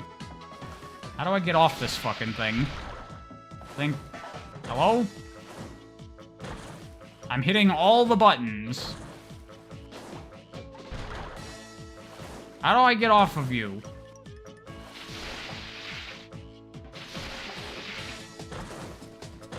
This is what Twitter means when they talk about soul in games. This is what Sweet means when he talks about it. How do I get off?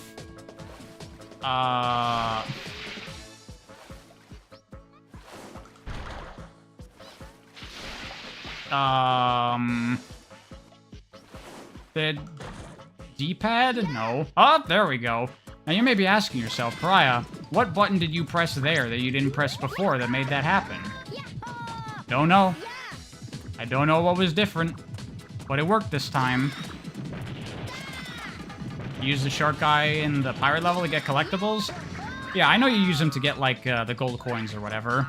But it's weird that you would make a mechanic like that and never utilize it for a mission, you know? Billy Hatcher as a character action game? That's what modern Sonic Team would do. A terrible, terrible attempt at trying to kind of make a character action game, sort of. And the weirdest part is their second attempt was worse than their first. How do you even do that? The game's so boring that I had to look away. Just turn it to, like, sound-only mode and just think this is a Pariah Hangout stream. I'm like only half looking at the game. I'm reading chat so much while playing this. It's amazing how much you can do that. You just don't really need to pay attention. Can I play this game with my eyes closed? I mean, I wouldn't say I could go that far. But you do not have to be engaged in the slightest to play this game. I mean, to be fair, I played this game a shit ton as a kid, so I already know a lot of what to do.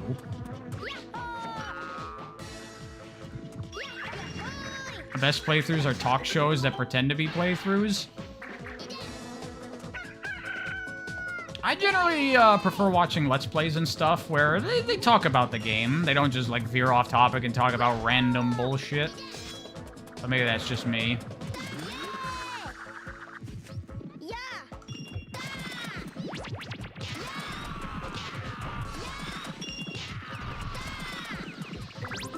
This game is like Mario 64 for kids with ultra-Christian parents who think video games are evil. Yeah, if your parents are like, Mario is too hardcore, you're in a bad ways. What consoles did I own growing up? My first console was a Dreamcast, because I'm old. Then it was a GameCube, and then it was... I think I got a GBA, and then a Wii, and then 360... and I think the Xbox One was the first console I ever bought with my own money. Fuck. I wasn't looking again. Where did that spawn? It probably spawned back at spawn, because the level looped around, right? I'm just using, like, game design logic to figure out where would the designers have put it. They would have put it back at the like, main area, right? That makes sense. It's gonna be around here somewhere. Oh, and look, that's where it is. Look at that. Look at that. I understand everything about video games.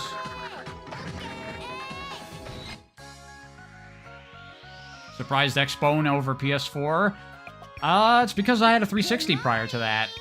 So I was more interested in, you know, playing the new Gears of War when that would eventually come out. And Killer Instinct was a launch title for the Xbox One that I was very excited for.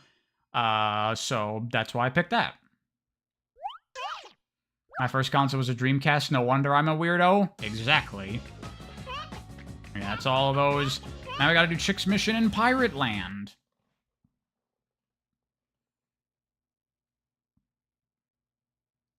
Is there a reason to get a modern non-Nintendo console nowadays? In my opinion, not really. Like, Xbox Series, I mean, it seems like a perfectly good machine for playing games if you're not into PC. But even Microsoft themselves put all of their fucking exclusives on PC these days, so for someone that does have a PC, whoopsies, there's just literally no reason to buy an Xbox. And then Sony, their exclusives on PS5, even they've been putting a bunch of them on PC. There's literally one PS5 game that I want that's not on PC, and it's probably gonna go on PC in the future. At least I hope it does. That being the Demon's Souls remake. Nothing else that they've put out on that system so far I've given a fuck about, or it's ended up on PC, so I don't care. Have I played Sonic Shuffle? I did play Sonic Shuffle on my Dreamcast, and I had no fucking idea what was going on. I couldn't read yet at the time, I don't think. Oh wait, no, I could read. I just didn't know what was going on in the game.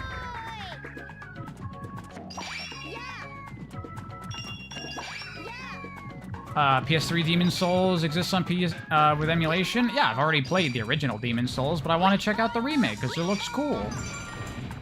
I have a PS3, that's how I played it. Astro's Playroom was good. Yeah, literally, Astro's Playroom is one of the most enticing PS5 games, and it's the fucking free pack-in title.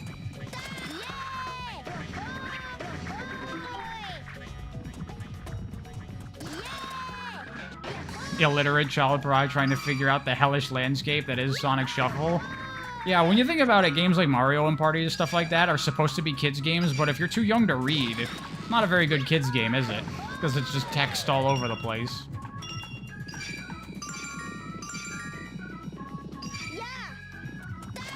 You got a PS5 because of Astro's Playroom? I mean, I don't think that's worth it to buy a whole console for. Mostly a tech demo game, right? I mean, it's like pretty meaty from what I heard, which looks cool.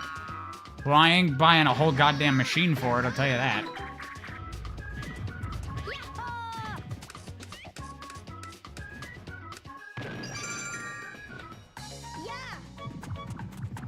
And now the Steam Deck exists, so you don't even have to buy new games for it to be tied to your desktop. That's true. That's the thing. The Steam Deck is like, for people that want to play games but don't like all the complicated bullshit of PC gaming, the Steam Deck is such a perfect answer to it. Because it's got the, like, straightforward nature of a console, but it has all the PC games available. Valve is really smart with that. That's a great product, obviously, because it's been super successful.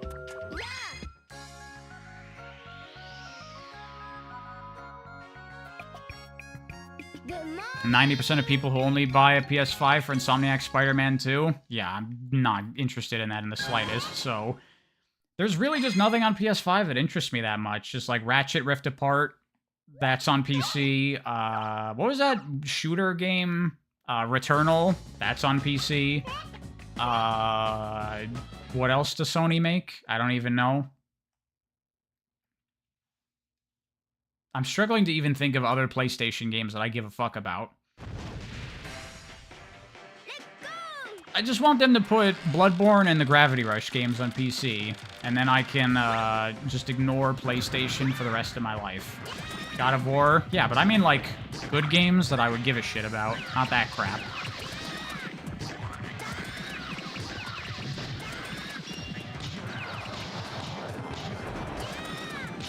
Evil Billy be like, good night. Exactly. You bought a PS5 for Gravity Rush? Damn. That's a little overkill, don't you think? I don't think the game is even optimized for PS5. Oh, it was sold at a discount, okay.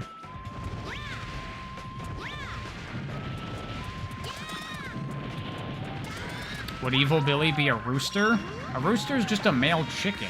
Evil Billy would be a crow. That's the whole fucking thing in this game. People are not paying attention to the deep story of Billy Hatcher and the Giant Egg. What's wrong with God of War? I just think it's boring. I started it up, and I got, I don't know, 6 hours into the game, and I was like, this combat is fucking boring. So I stopped playing it. Now the PS5 Pro is supposed to come out? Is that even necessary? Aren't the PS5 and the Series X already plenty strong? Like, they're not really running into, like, technical limitations, are they? Don't they run, like, every fucking game at, like, 4K 60? Or some have 120 options and shit? What do you even need new consoles for yet at this point?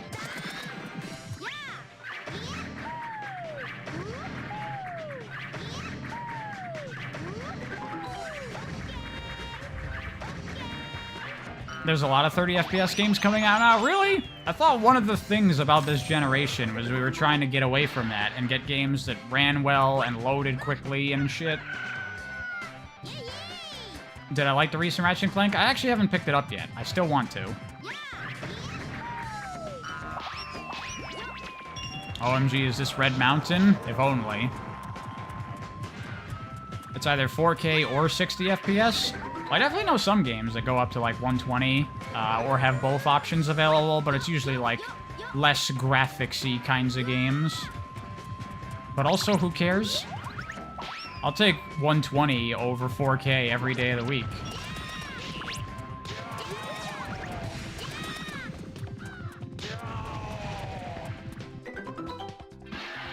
Isn't Series X compatible with like every Xbox disc? That is one of the nice things about Xbox Series. I will give it that. The backwards compatibility and the features of how it enhances old games, that is pretty cool. That is like the thing that would make me consider maybe buying an Xbox Series. Because for like a lot of Xbox and 360 games, the best way to play them, including emulation, is on an Xbox Series. Which is good on Microsoft. That's how you do it. You offer the best version, and then people will want it. Nintendo could learn a thing or two from that. So could fucking Sega when it comes to Sonic, especially.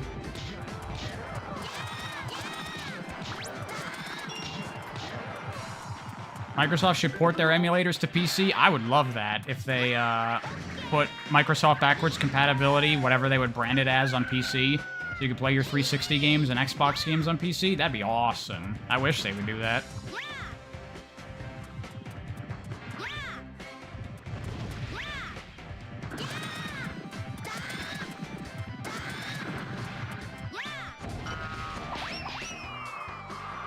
If only they just put an emulator on Game Pass. I mean, that's basically what it is with Game Pass already. It's just only on Xbox. They gotta put their Xbox and 360 emulator on Windows 10. Or I guess it would be Windows 11. Oh god. That would force me to have to get Windows 11. I'm not gonna do that. Okay, maybe it wouldn't actually matter. Are you getting the story of Billy Hatcher? Does anybody want that? Clearly not, because no one's paying attention to the story, because they keep forgetting about the crows.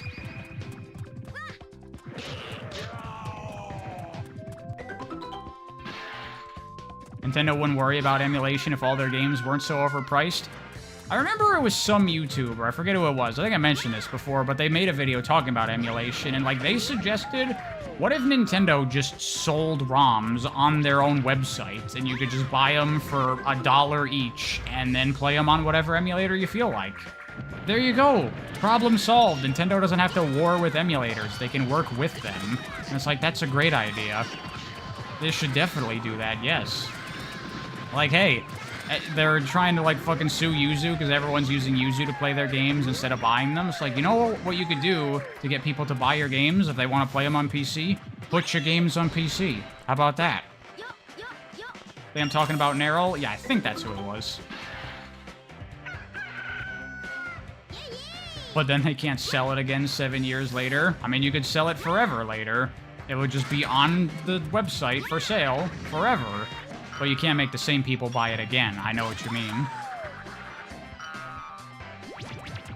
Have I tried time attacking Sonic fan games? Some of them. I did Sonic GT. I did not do Roboblast 2. I think I did Sonic Dimensions.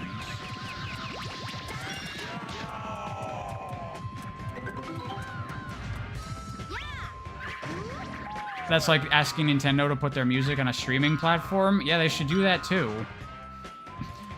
But what would you need that for when you have a perfectly good way to listen to Nintendo music? Load up Smash Ultimate, and then plug in your headphones to your Switch, and then put your Switch in your pocket. That's super intuitive, and everyone's gonna do that, right? Does anyone fucking use sound test modes in games? Or so you just listen to the music of the game. It's like, bro, if I'm gonna listen to the music of the game, I'm not gonna do it in the game. I'm not gonna boot up the game just to listen to the music.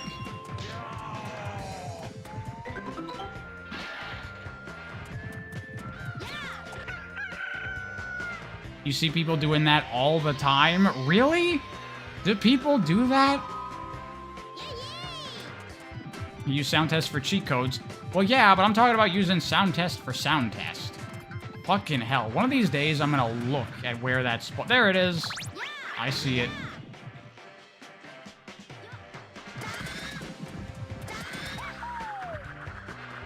It was a joke? Okay. Because, I mean, they put them in games. Someone's using them. Maybe. Probably. Good morning. Square Enix puts music from their games on an official YouTube channel? Exactly. That's the way to do it. It's like how on YouTube, like, people would post anime OPs, but then the companies would take them down. It's like, we just want to listen to the goddamn opening song. And then Crunchyroll started putting OPs on there because they have the official license to do it. And it's like, Crunchyroll, good guys. Good stuff.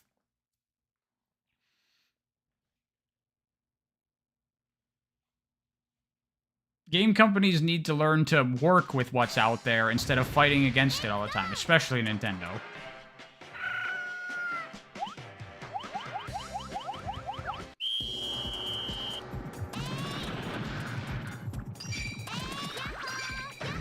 Crunchyroll good guys in quotes? Is Crunchyroll not good? Are they fucked up? I don't know about any, like, company stuff with, Crunchyroll. I just watch anime there. They've been a great anime streaming service for many a year for me. I don't know about anything the company does other than that. They suck, do they? I mean, literally all I ever know about them is watching anime on their platform, and they're pretty good for that.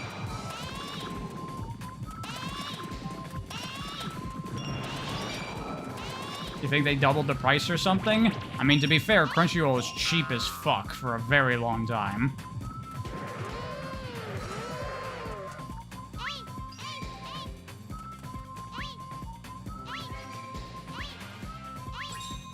Sega uploads their game OSTs on YouTube for free, do they? I didn't know that. That's cool.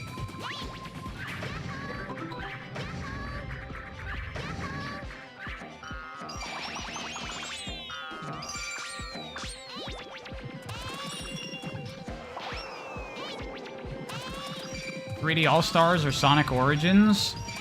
I'm gonna say 3D All-Stars, because while they're not, like, ideal versions of the 3D Mario games, to my knowledge, they don't make them worse. So I'm gonna give it to 3D All-Stars. Those giant red coins are never worth getting? Yeah, I don't even know what they... Like, how do you collect them? I don't really know. I'm not sure.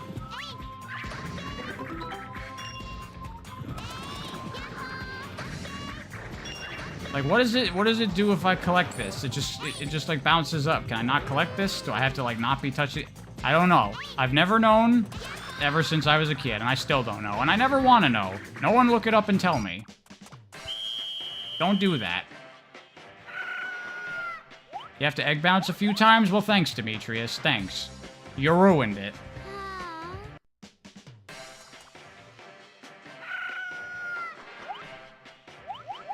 I didn't get enough fucking coins. I gotta do that bullshit again? Fucking hell. I need to, like, pay attention to this game? Come on now. What is this? I thought I was playing Billy Hatcher and the Giant Egg. Think they're worth 5 or 10 apiece?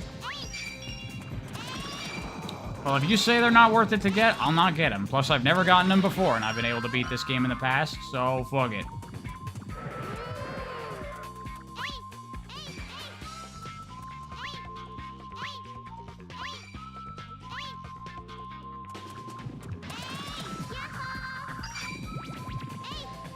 I have to stub my toe to get the red coin? I was just always confused. It was probably in the manual.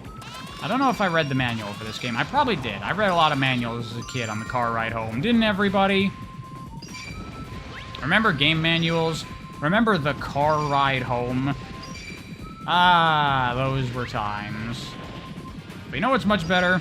Buying the game immediately, and then being able to play it in 5 minutes. I like that more.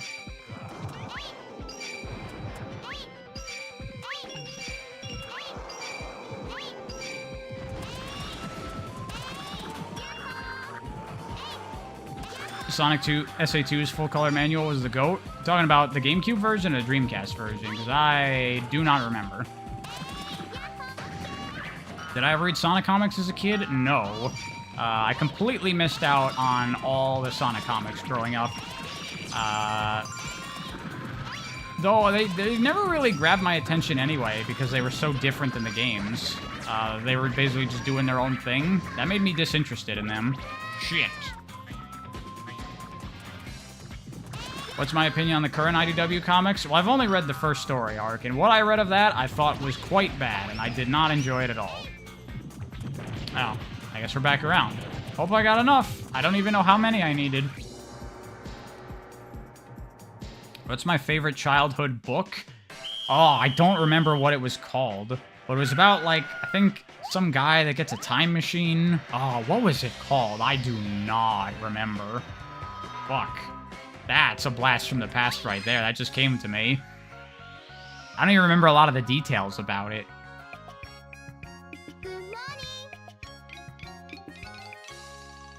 I wasn't into Sat AM as a kid. I watched Sat AM as a kid, but only like a handful of episodes here and there.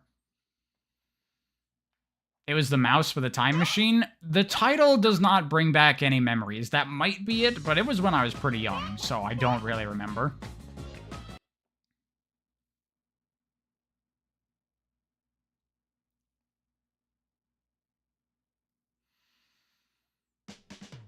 Bill and Ted's Excellent Adventure. Well, that's not a book, A. And B, I only watched that recently for the first time. Dude, fucking Bill and Ted's Excellent Adventure is an amazing movie. I fucking love it. I assume there's another race? Yeah.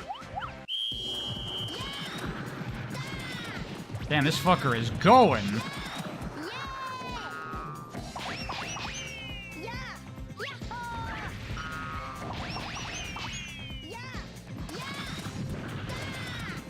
Did I read the last Fang the Sniper comic? No, I have not read... The only of the classic comics that IDW has done that I read was the 30th anniversary special. I haven't read any of the other ones. I don't really want to that much. But I probably will for the video. Watch Bogus Journey 2? I did, of course. I watched all three of them with Face the Music as well. Face the Music, not as good as the first two. But it's still okay. But Bill and Ted, especially the first one. The first one is my favorite. I think that Bill and Ted's Excellent Adventure is a fucking hilarious movie. It's got such a wonderful, unique style and tone to it. It's great. I love everything about it. You can tell everyone making that movie is just having a great time.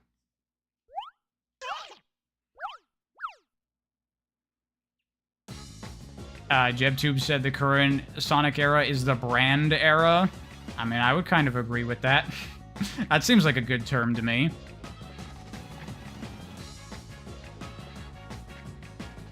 Thoughts on your take regarding mascot lore? I don't know what your take on mascot lore is, Super Mario fan, so I can't tell you. This is probably the last mission I'm gonna do. Was the book licensed? I don't think so. Do I have any favorite 90s/2000s comedy films? I feel like it was a golden age. I'm trying to think. What is a really good comedy from the 90s or 2000s that I loved? You know, I haven't really gone to, like, revisit comedy as a genre very much in my older years. So I don't really know if I've, how many comedies I've watched, or as a kid, I probably forget a bunch of them.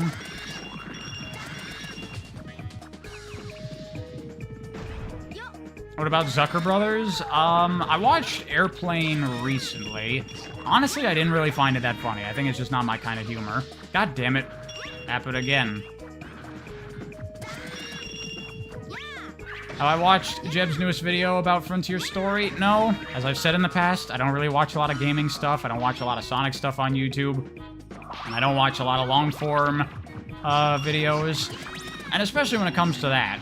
I don't need to watch a 2.5-hour long video about someone talking about the story of Sonic Frontiers. I can do that myself.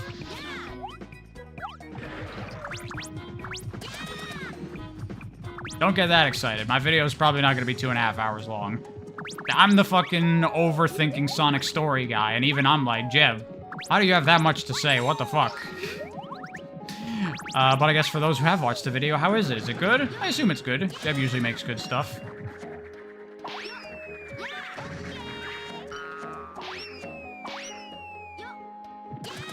It's very good?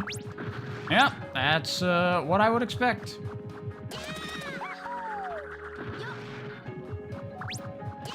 You only watch mine and Geek Critique? Yeah, I've watched a couple of Geek Critique videos, like 1 or 2. He makes good stuff as well, but again, not really the kind of thing I watch very much of.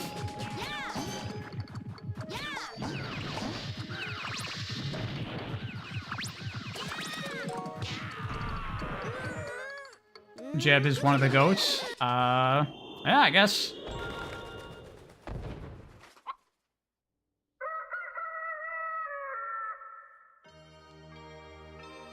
He splits the video into Games Island. He's talking about how they mishandled the island's characters. Yeah, I'm probably gonna do a similar thing too, because, yeah, obviously. That's the structure of the games. That's the structure of the story. So that's the structure of how you talk about it.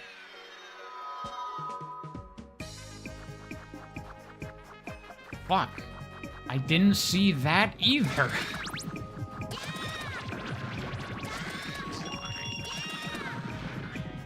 It's just so difficult to look at this game because it's so boring.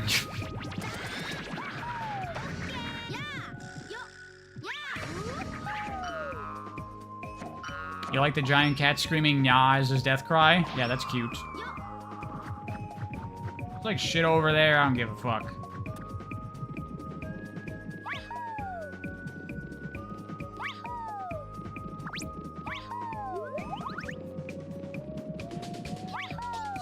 He changed his name to Jebzone, did he? Poor guy, he's committing to the Sonic nightmare.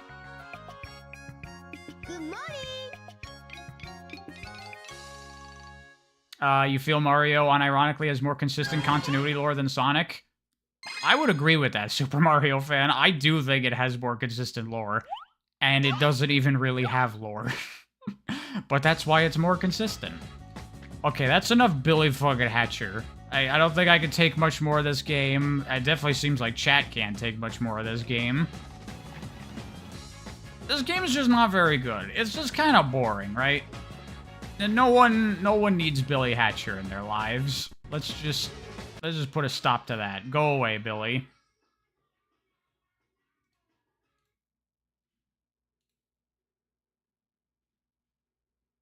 Play Rystar? Maybe I could do a stream of just playing a bunch of Sega Genesis games. That'd be fun. Play some Rystar, some Gunstar Heroes. Maybe I'll finally beat Streets of Rage on stream. Some Alien Soldier. That'd be good also, because if I do it before Freedom Planet, you can all see Seven Force and how Treasure has influenced Freedom Planet. That'd be good stuff. Might do some Genesis games in the future. Play some TF2 so you can market garden me? You wish, sweet. You wish. I'd say I'd be the one market gardening you, but I suck with the market gardener. But I will rocket jump around and shoot you with rockets.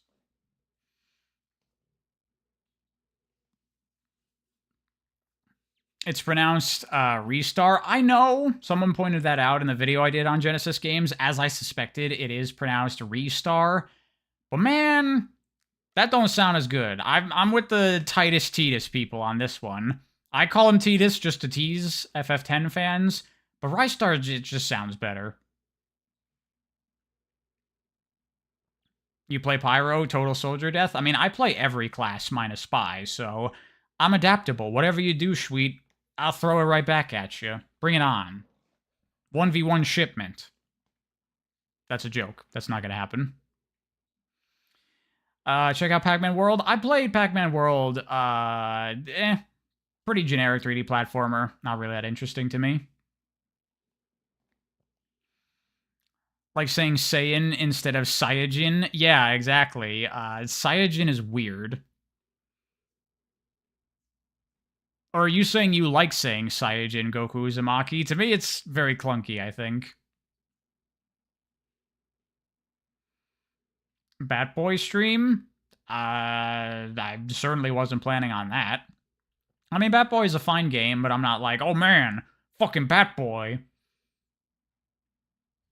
Is the stream over? Yeah, I might hang out for a bit, just to answer questions or something. But yeah, we're done with the game. It's fine, DG Min. You didn't miss anything. Cuphead stream? I was thinking about that. I've never played Cuphead before. That might be a good stream game.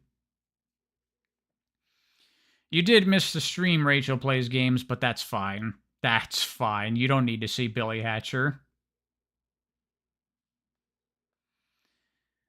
The game was boring anyways, exactly. Cuphead stream, please? Well, I have to buy the game, so when it goes on sale again, I might consider it. I should write down a list of games I want to stream. I have a list of games that I want to stream. But you know, people bring this stuff up, and I'm like, oh, Sega Genesis game stream. I'll add that to the list. Do I stream every day? No, not at all. I've been streaming like twice a week lately. I was thinking about maybe doing it on Mondays and Tuesdays. That's probably what I'm going to aim for, but I'm not going to hard stick to it. Yeah, basically, I turn on the stream whenever I feel like it. Should you buy Bomb Rush Cyberpunk or Jet Set Radio first? You can play the Jet Set Radio games first if you want to get, like, context and see the influence and stuff, but the games can be pretty rough. If you just want to play a fun game, I would say you can just go straight to Bomb Rush Cyberpunk and you're fine. How bad is Sonic Frontiers combat to me exactly? I mean, I would say that Sonic Frontiers combat barely even qualifies as combat. So that bad. You're Hispanic, so you don't know how to feel about me saying Saiyajin? Well, that's because of Japanese. Jin as a suffix means that a person is from a place. So an American in Japanese is America Jin. So that's just how it is. So a Saiyan is someone. Actually, they're not even from Seiya, but whatever. That alien race is called Saiyajin. Language is, what's a fine word for one language is not fine for another. You saw the auto parry in Frontiers and knew the combat was doomed? Yeah, that's the big killer. The moment that's in there, it's just done. But what the fuck, Pariah not respecting the original Japanese vision? I mean, I just don't care very much about Dragon Ball. Sweet, we've talked about this with George Lucas stuff. I don't respect the vision if the vision is bad. Was Goku being an alien, was that like a thing from the very beginning of Dragon Ball? Or was he just a kid with a tail? Did they add that later, or did they show him like coming in the space pod at the very beginning? I assume no.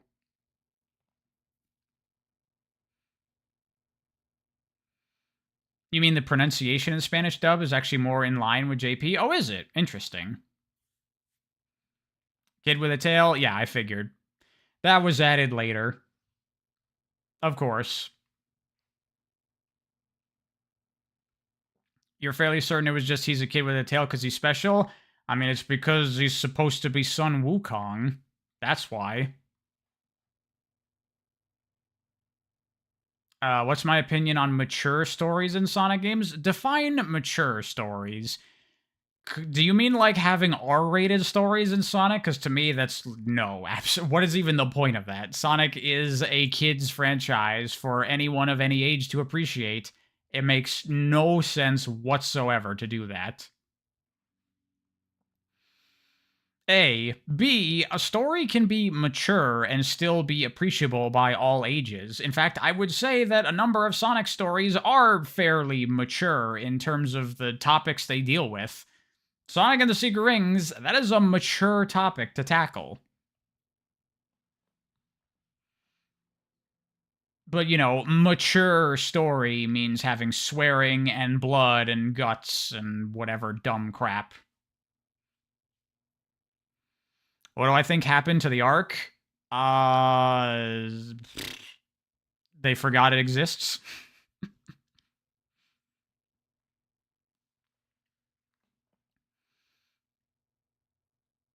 Sonic and the Black Knight story? I mean, fuck yeah. Sonic and the Black Knight story is dealing with existential dread.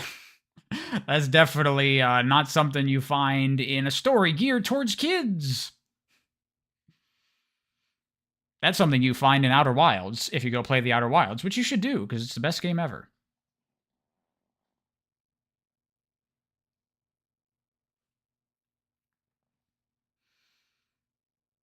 Eggman leased the Ark to businesses. Eggman didn't even own the Ark. Gunn owns the Ark. The government owns the Ark. They're the ones that built it. Gerald was working for the government. It's not an Eggman thing. What's my favorite vocal or non-vocal Sonic song? People stop asking me about my Sonic music takes, because I don't know. It's all good. Shut up. Do I prefer the regular running animation of Sonic or the figure 8 peel out? When you say regular running animation, you mean like his classic running animation with his legs in a wheel, or do you mean like in the 3D games where he just runs? Because I actually like the wheel running in some ways more than the figure 8, because it makes more sense for the concept of what Sonic is, because Sonic is basically a car. He's a wheel. His legs are a wheel, which is why when you run off a ledge, he's still running through the air, because it's like a tire on a wheel, or on a car. It's still going when you go off of the ground. That's the idea. That's why he continues to run like that. And the figure eight, like, completely loses that concept. But the figure eight itself is also still really cool. So I like how they honestly do it in Sonic CD. You get the wheel running at lower speeds, and then when you really kick it up to high speeds, you get the figure eight legs. I think that's perfect. Kind of tired of the Naruto run in modern games. I mean, to be fair, Sonic has been doing the run with his arms behind him ever since Sonic CD, which was the, third ever game in the series. But yeah, that's become his run. And I do like the like tucked in run where he's got his arms to his sides. I think it's very unique and stands out. I like it. It's one of those things that I think is a good differentiator between classic Sonic and modern Sonic. Classic runs, with his arms to his side. Modern runs with his arms behind him all the time.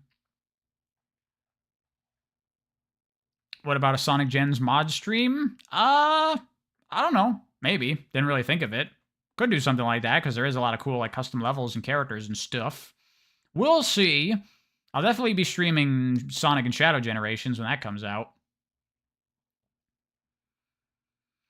It was well animated in CD. The boost games look so limp. Well, Grim Jim, for me, I think a big part of that is that ever since Sonic went 3D in Adventure, they just don't do anything stylish with how he runs. It's just his legs running, and they just speed up the animation a bunch. And I'd like do something stylish, do something cool, have his legs, blur out into some cool looking effect when you're in a 3D game. Come on. Come on. Stop being boring. Do something stylish and cool.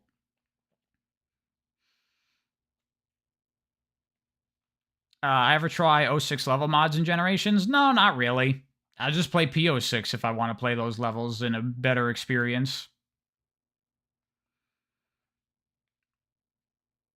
Well, they stylized the run in Lost World. Yeah, but not that, though. Not that one. That one's the bad one.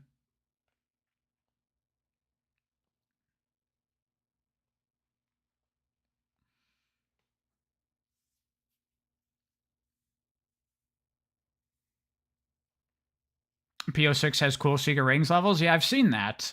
Interesting. We'll see how that goes. Would I consider Geometry Dash a game engine or a game? I don't even know what Geometry Dash is.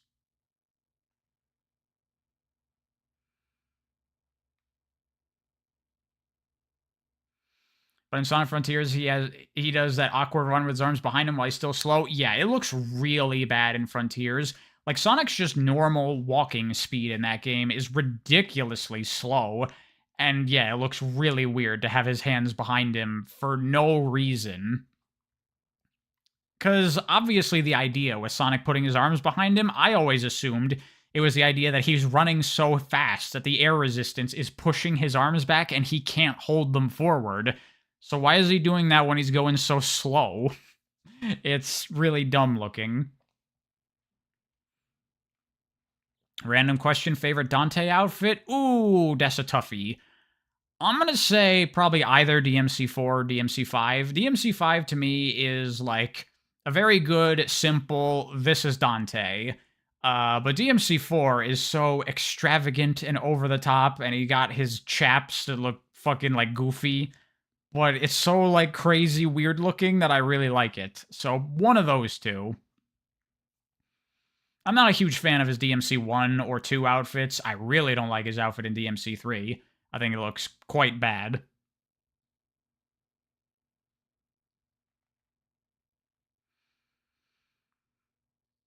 DMC 5 Dante is hobo version of DMC 3 Dante, but he's still swaggy with it. I think it looks much better. Like the shirtless thing in DMC 3 and the jacket itself, I think, looks really bad, like in-game in DMC 3.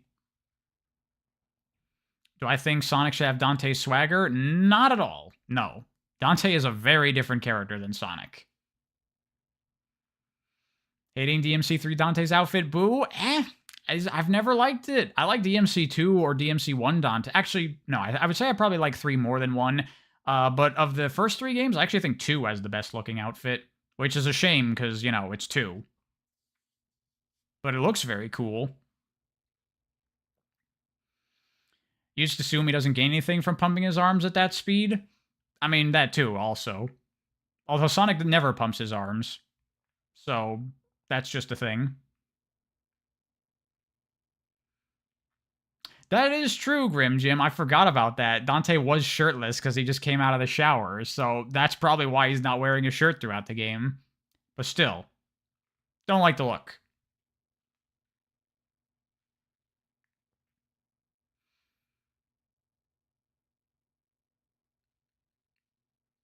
Sucks that Frontiers only has 2 good islands. 3 of 5 barely hold a candle. And 2 of Frontier's islands are the same island because they had to cut content for time. Even Sonic Frontiers has a bunch of cut corners and shit that they didn't finish. One day, Sonic Team will make another game that will feel like a completed video game. One day. I guess to be fair, Lost World doesn't have like a lot of horrible glitches and bugs and feels like a broken, unfinished mess. The game is just bad. But it's pretty polished, I would say, especially by Sonic standards. Now they just have to make a game that's finished and good at the same time.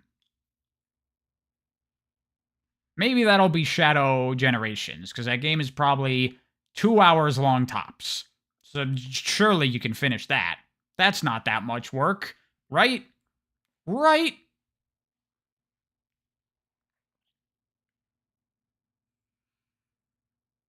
The timelines of Ares Island didn't exist in Frontiers. You don't like Ares? Isn't Chaos Island the one everyone hates? Ares is fine, I think.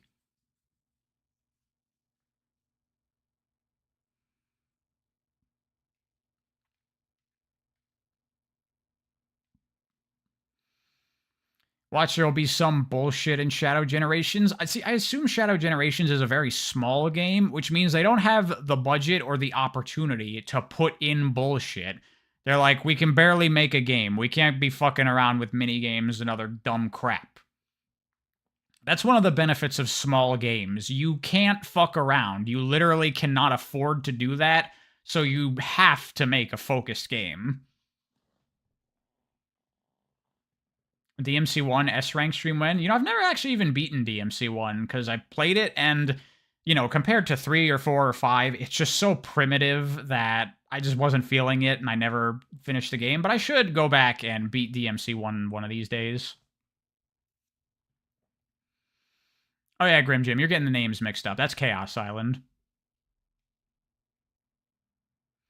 You can tell DMC1 was originally Resident Evil with swords. Yeah, when I was playing DMC1 and I'm like, I'm getting lost and I don't know where to go. What the fuck? This is a Devil May Cry game. I just want to fight guys. What's going on? It's weird. Yeah, DMC, the progression of the series is starts off as like Resident Evil, but with a sword. And then they're like, let's just trim the fat and focus on the good shit, the combat. To the point where DMC5 is basically a hallway with fights. And I am perfectly okay with that.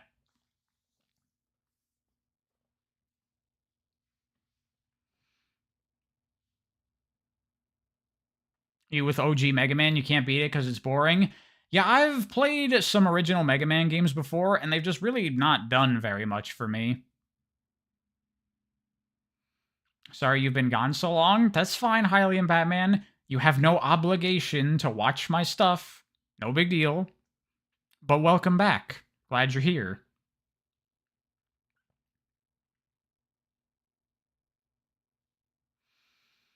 Yeah, they still make you do platforming, like the infamous block climbing sequence in DMC3 and DMC4 still has light elements of that here and there. And DMC5, they're like, fuck all that shit. We're done. Yeah, but you like watching my stuff? Well, that's your loss, Hylian Batman, not mine. You don't have to apologize for missing.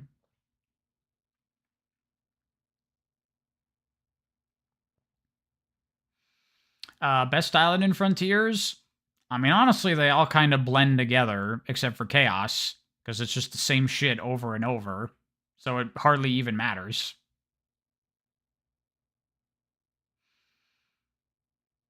Do I miss the era of video game hoaxes? No! I fucking remember as a kid seeing on, like, guide and cheat websites that if you get all 141 emblems in Sonic Heroes, you unlock Team Super Sonic. And fucking child me tried so hard to get all 141 emblems that I couldn't fucking do it because that's not a thing. It's bullshit, and I'm so fucking annoyed. Fuck that shit. But they were smart with 141 because that is a feasible amount of emblems for all the stuff you can do in the game. But that's because the game doesn't give you emblems for rebeating the bosses and all the different stories. If it did, then it would have 141 emblems, but it only has 120. It pissed me off.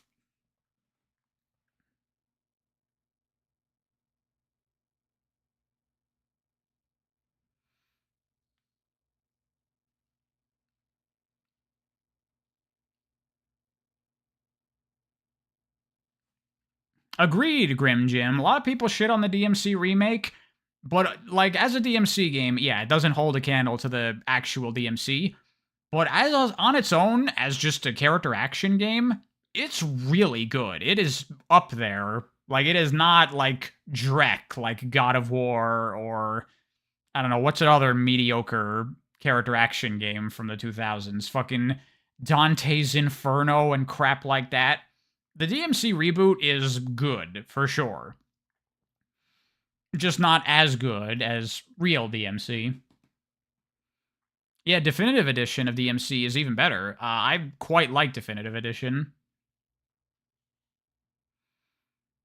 How do you run in Mario Sunshine while shooting water? Don't hold the trigger all the way down, and then you can run. I did not just call God of War mid. I did, and I'll do it again. God of War, it's not very good. Heavenly Sword from the same devs. Yeah, Heavenly Sword, I never played that, but I looked at it after playing DMC because I was like, whoa, these devs maybe know how to do combat, but then I saw Heavenly Sword, and then I tried playing Hellblade, which was so fucking boring, and I was like, okay, so it was probably Itsuno telling them what to do. Itsuno was like, all right, you fuckers don't know what you're doing. Here's how you make good combat. And then they made good combat for one game.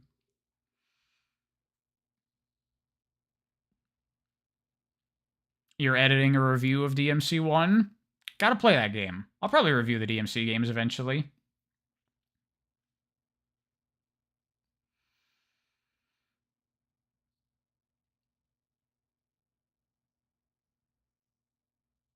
And Itsuno holding their hand cost us a finished Dragon's Dogma.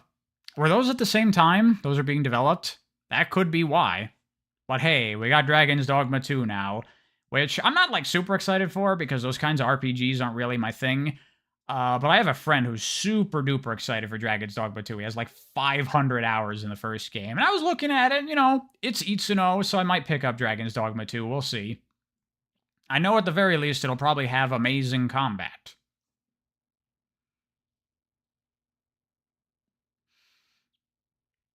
I'd really like to see Itsuno tackle another Power Stone, because he also directed Power Stone. That'd be cool to see that franchise come back. You know what's an old Capcom franchise that I really want to see come back? Rival Schools.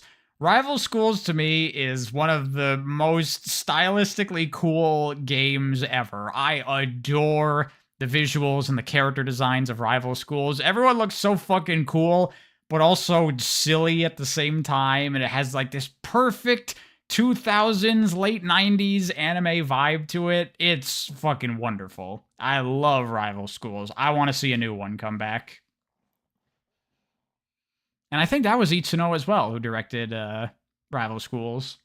Probably no one here knows what I'm talking about because there's no blue hedgehogs in Rival Schools and it's a fighting game, but it's fucking cool. Just look up some characters from Rival Schools. They're sick. You love my passion when I love the thing. I really love the thing. Yeah, everyone thinks I'm such like a hate-filled asshole, but that's only because I talk about the Sonic games a lot, which suck. But when I talk about something that's cool that I love, I'll fucking go crazy gushing over it. Damn, you're looking at Rival Schools characters, Clinton, I hope? They're fucking cool!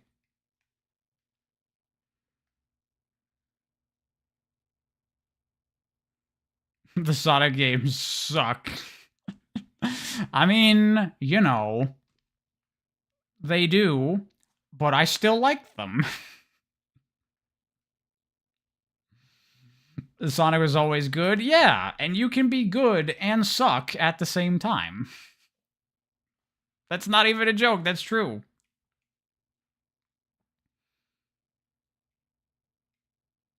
Pac-Man rivals Sonic as the most mismanaged video game mascot.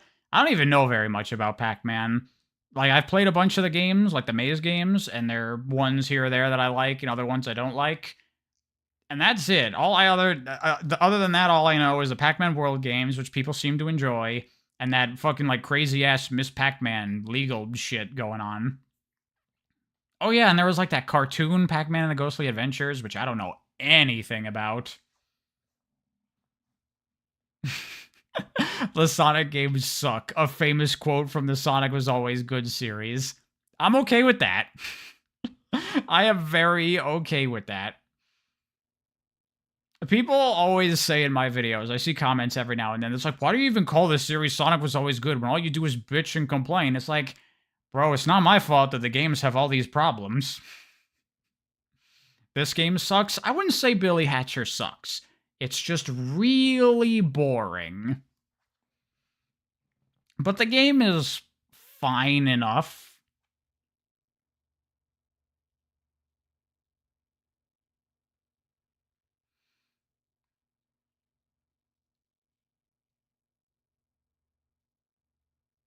Highly and Batman, I am not the person to answer that question. I don't know nothing about retro consoles or retro games and prices. Fuck if I know. Billy's gun in Shadow the Hedgehog sucks, though. What are you on about, Zedgar?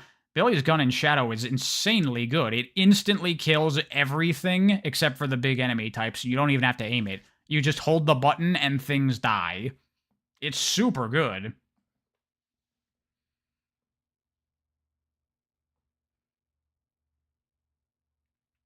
It's funny because my entire Sonic Colors review, people complain I didn't say it sucked. Yeah, that game was controversial because it was positive. And I got some comments on the Generations review of people saying that you kept on talking about how all the previous games were so bad. It's like, we don't need all these backhanded insults to the previous games to prop this one up. It's like, bro, I don't need to backhand the previous games. I fucking shit on them to their faces.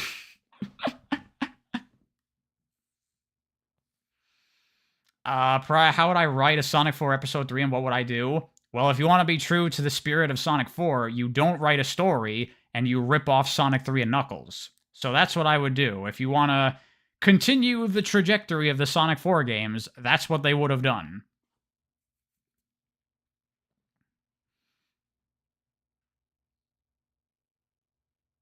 Most games after Generations are worse, though. That's why I said in my video. That's why I made it like a point that, to me, Generations feels like this bizarre anomaly where the planets aligned and Sonic Team accidentally made a phenomenal game.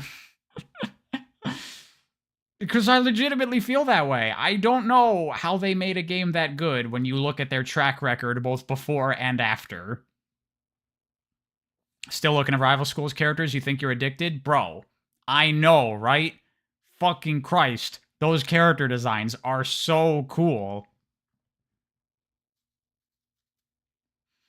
Am I dreading the Lost World video? Well, I already played the game, so the worst of it is past me. Now I just get to make fun of it, so I'm kind of looking forward to the Lost World video, if anything.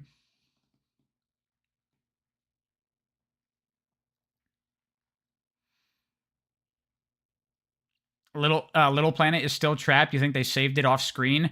That was probably gonna be a thing in Sonic 4 Episode 3, is freeing Little Planet fully, but that didn't happen, so whatever. Who cares?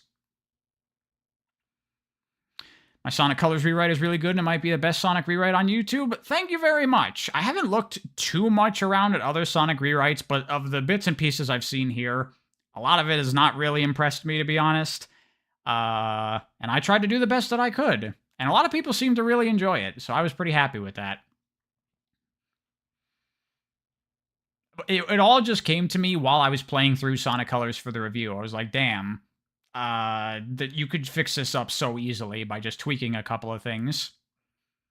When's the real Sonic timeline? Probably going to be either later this week or early next week. I make no promises because this channel goes on my whims, and if I feel like doing something different, I'm going to do something different. But right now the plan is the next video will be the Splatoon review, and then after that will probably be real timeline, and then probably Penny's Big Breakaway after that. That is the current plan. You like my vision for Sonic? I mean, my vision for Sonic is just being true to Sonic. A lot of people ask, like, how would you change Sonic, or what would your reboot, or what would your version of it be? And it's like, I would just go back to what Sonic was about, and just do that. That's what my version of Sonic would be like.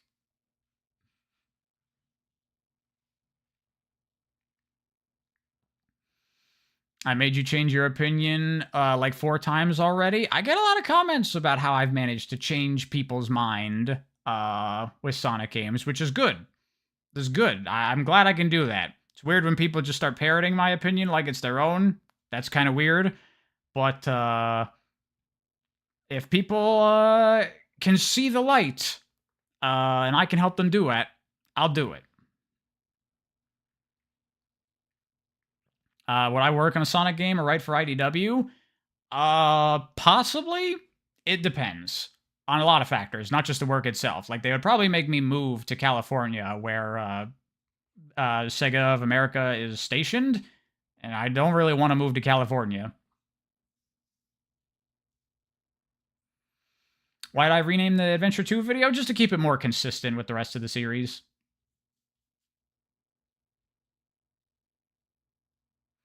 Have I seen the Dear Sega video? Yeah, I saw that.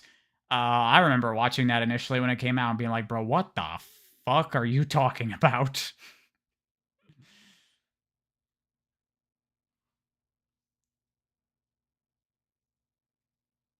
Oh, sweet. Are you in California? I'm so sorry. Oh, I made you change your opinion on having multiple Sonics? Yeah, I have been against the Sonic is Sonic, all one condensed Sonic for ever since it started happening. I'm like, no, I liked that the idea of forces of classic Sonic being an alternate dimension. That's better. That gives us more room for doing fun things. Oh, you're on the East Coast? Okay. The way that you typed that comment, Sweet, made it seem like you were in California. Flynn doesn't live in California? I have no idea where he's from. But I guess maybe if he's not there, maybe you could work remotely. If so, I would love to take the opportunity. I don't think they ever would hire me because I'm such a dick when it comes to talking about them and their games. But, hey, if somehow that opportunity came my way, I'd probably take it.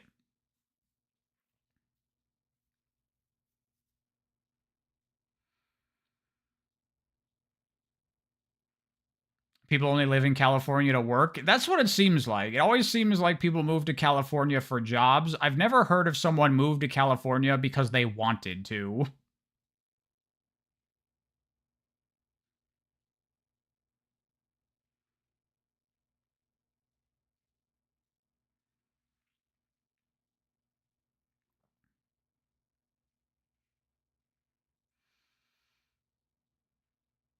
I mean, yeah, Media Muncher, but if all the different ways that they depict Sonic are so radically different that they're incompatible with each other, functionally that is just a different Sonic.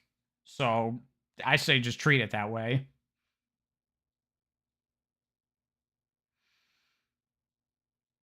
Thank God for work from home jobs nowadays. Yeah.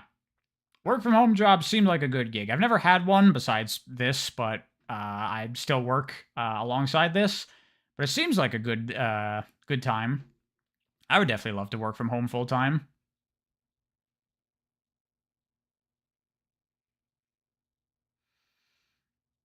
Yeah, exactly, Super Static Pro. Like, even Superstars already, it's like, okay, well, if Classic Sonic is supposed to be modern Sonic, then how come he can use the Chaos Emeralds before Sonic Adventure 2? He doesn't learn how to Chaos Control until then.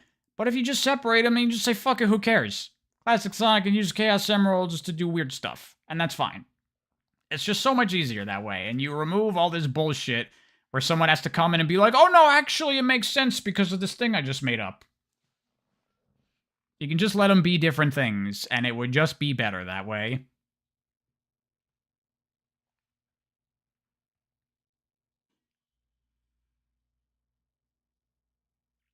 Gesekai, from what I've heard about living in California, a lot of it is a dump. Did I see the Nintendo lawsuit on Yuzu? Someone mentioned it in chat earlier. It's probably not going to work out if history is anything to go by. Suing emulators has never happened. Every single one has ended in failure. Is writing a hobby for me? Yes. I have been writing since 15 years ago, probably. I've written multiple novels. I'm working on a novel right now. Yes, I am a writer. I would hopefully one day like to be a successful author, and that could be my job. We'll see.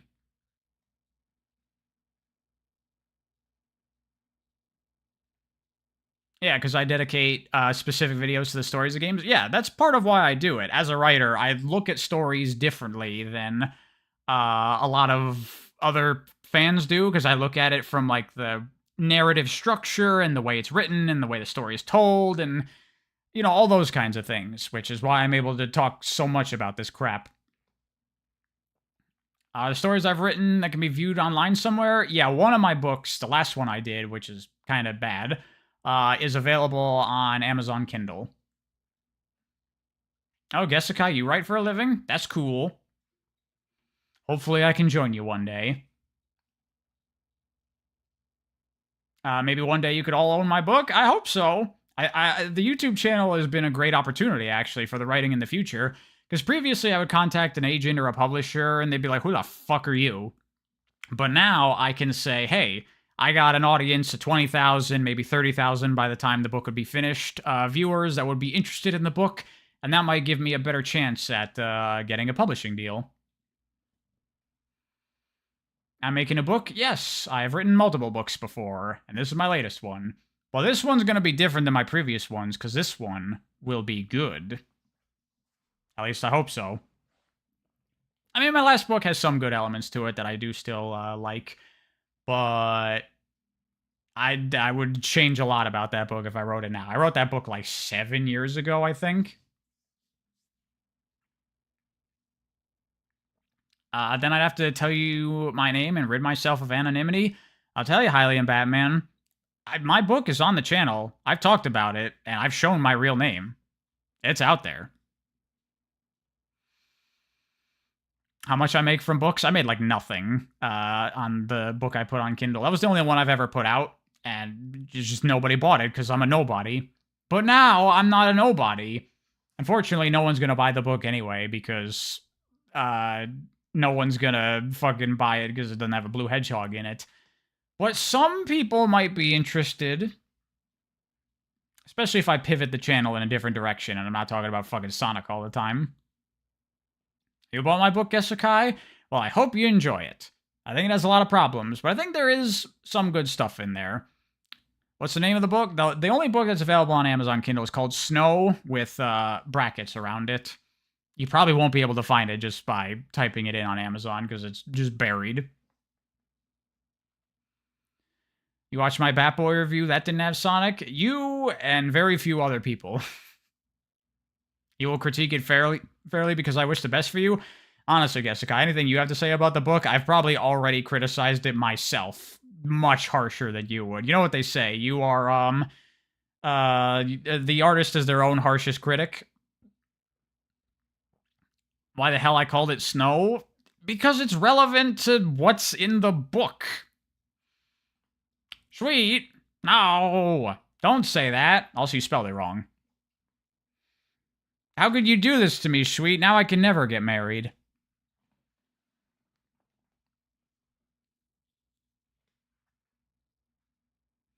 Not an easy title to find in search engines. I know. It's not very, unique. I'd have no idea what the title of my next book is going to be, but I'll work on it. Something more unique and catchier is better for search engines.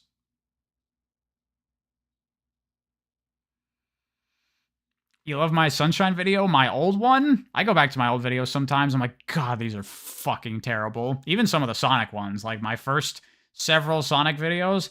Like, people still watch, like, the SA2 story video a lot, and I'm like, God, this video's fucking awful.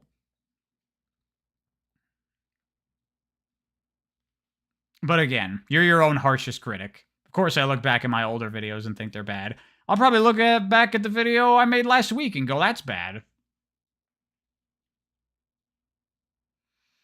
I sound so much different in those old videos. Yeah, I didn't know how to talk in my first several videos. I sound really fucking mumbly and bored. Doing videos just taught me how to enunciate and speak more excitedly. And also, I had no fucking clue what I was doing with my microphone, which truthfully, I still don't have that much of an idea, but it certainly sounds a lot fucking better now than it used to. I sound very confident now compared to back then? Yeah, exactly. Because I had all these thoughts in my brain, but the process of getting them to come out of my mouth was something I did not have a lot of practice with. And now I do have a lot of practice with it. I even sounded different in my classic Sonic lore video. Yeah, it's just learning how to speak better. I've honestly been thinking about maybe if the channel starts to make some more serious money, like maybe doing vocal lessons one day to learn how to speak really well. Because I still don't like a lot about how I talk in the videos. Like, my voice, when I first start talking, I sound very, like, I don't know, kind of subdued because my voice needs to, like, warm up. And if a video goes on for a long recording session or stream, my voice starts to get very hoarse. And I don't like that. I want a more consistent sound to my voice that just sounds good. But I can't afford that right now. Maybe in the future. Maybe. Public speaking lessons, but about a blue cartoon hedgehog? Unfortunately, yes. I mean, I'd probably do this long after I'm done talking about Sonic.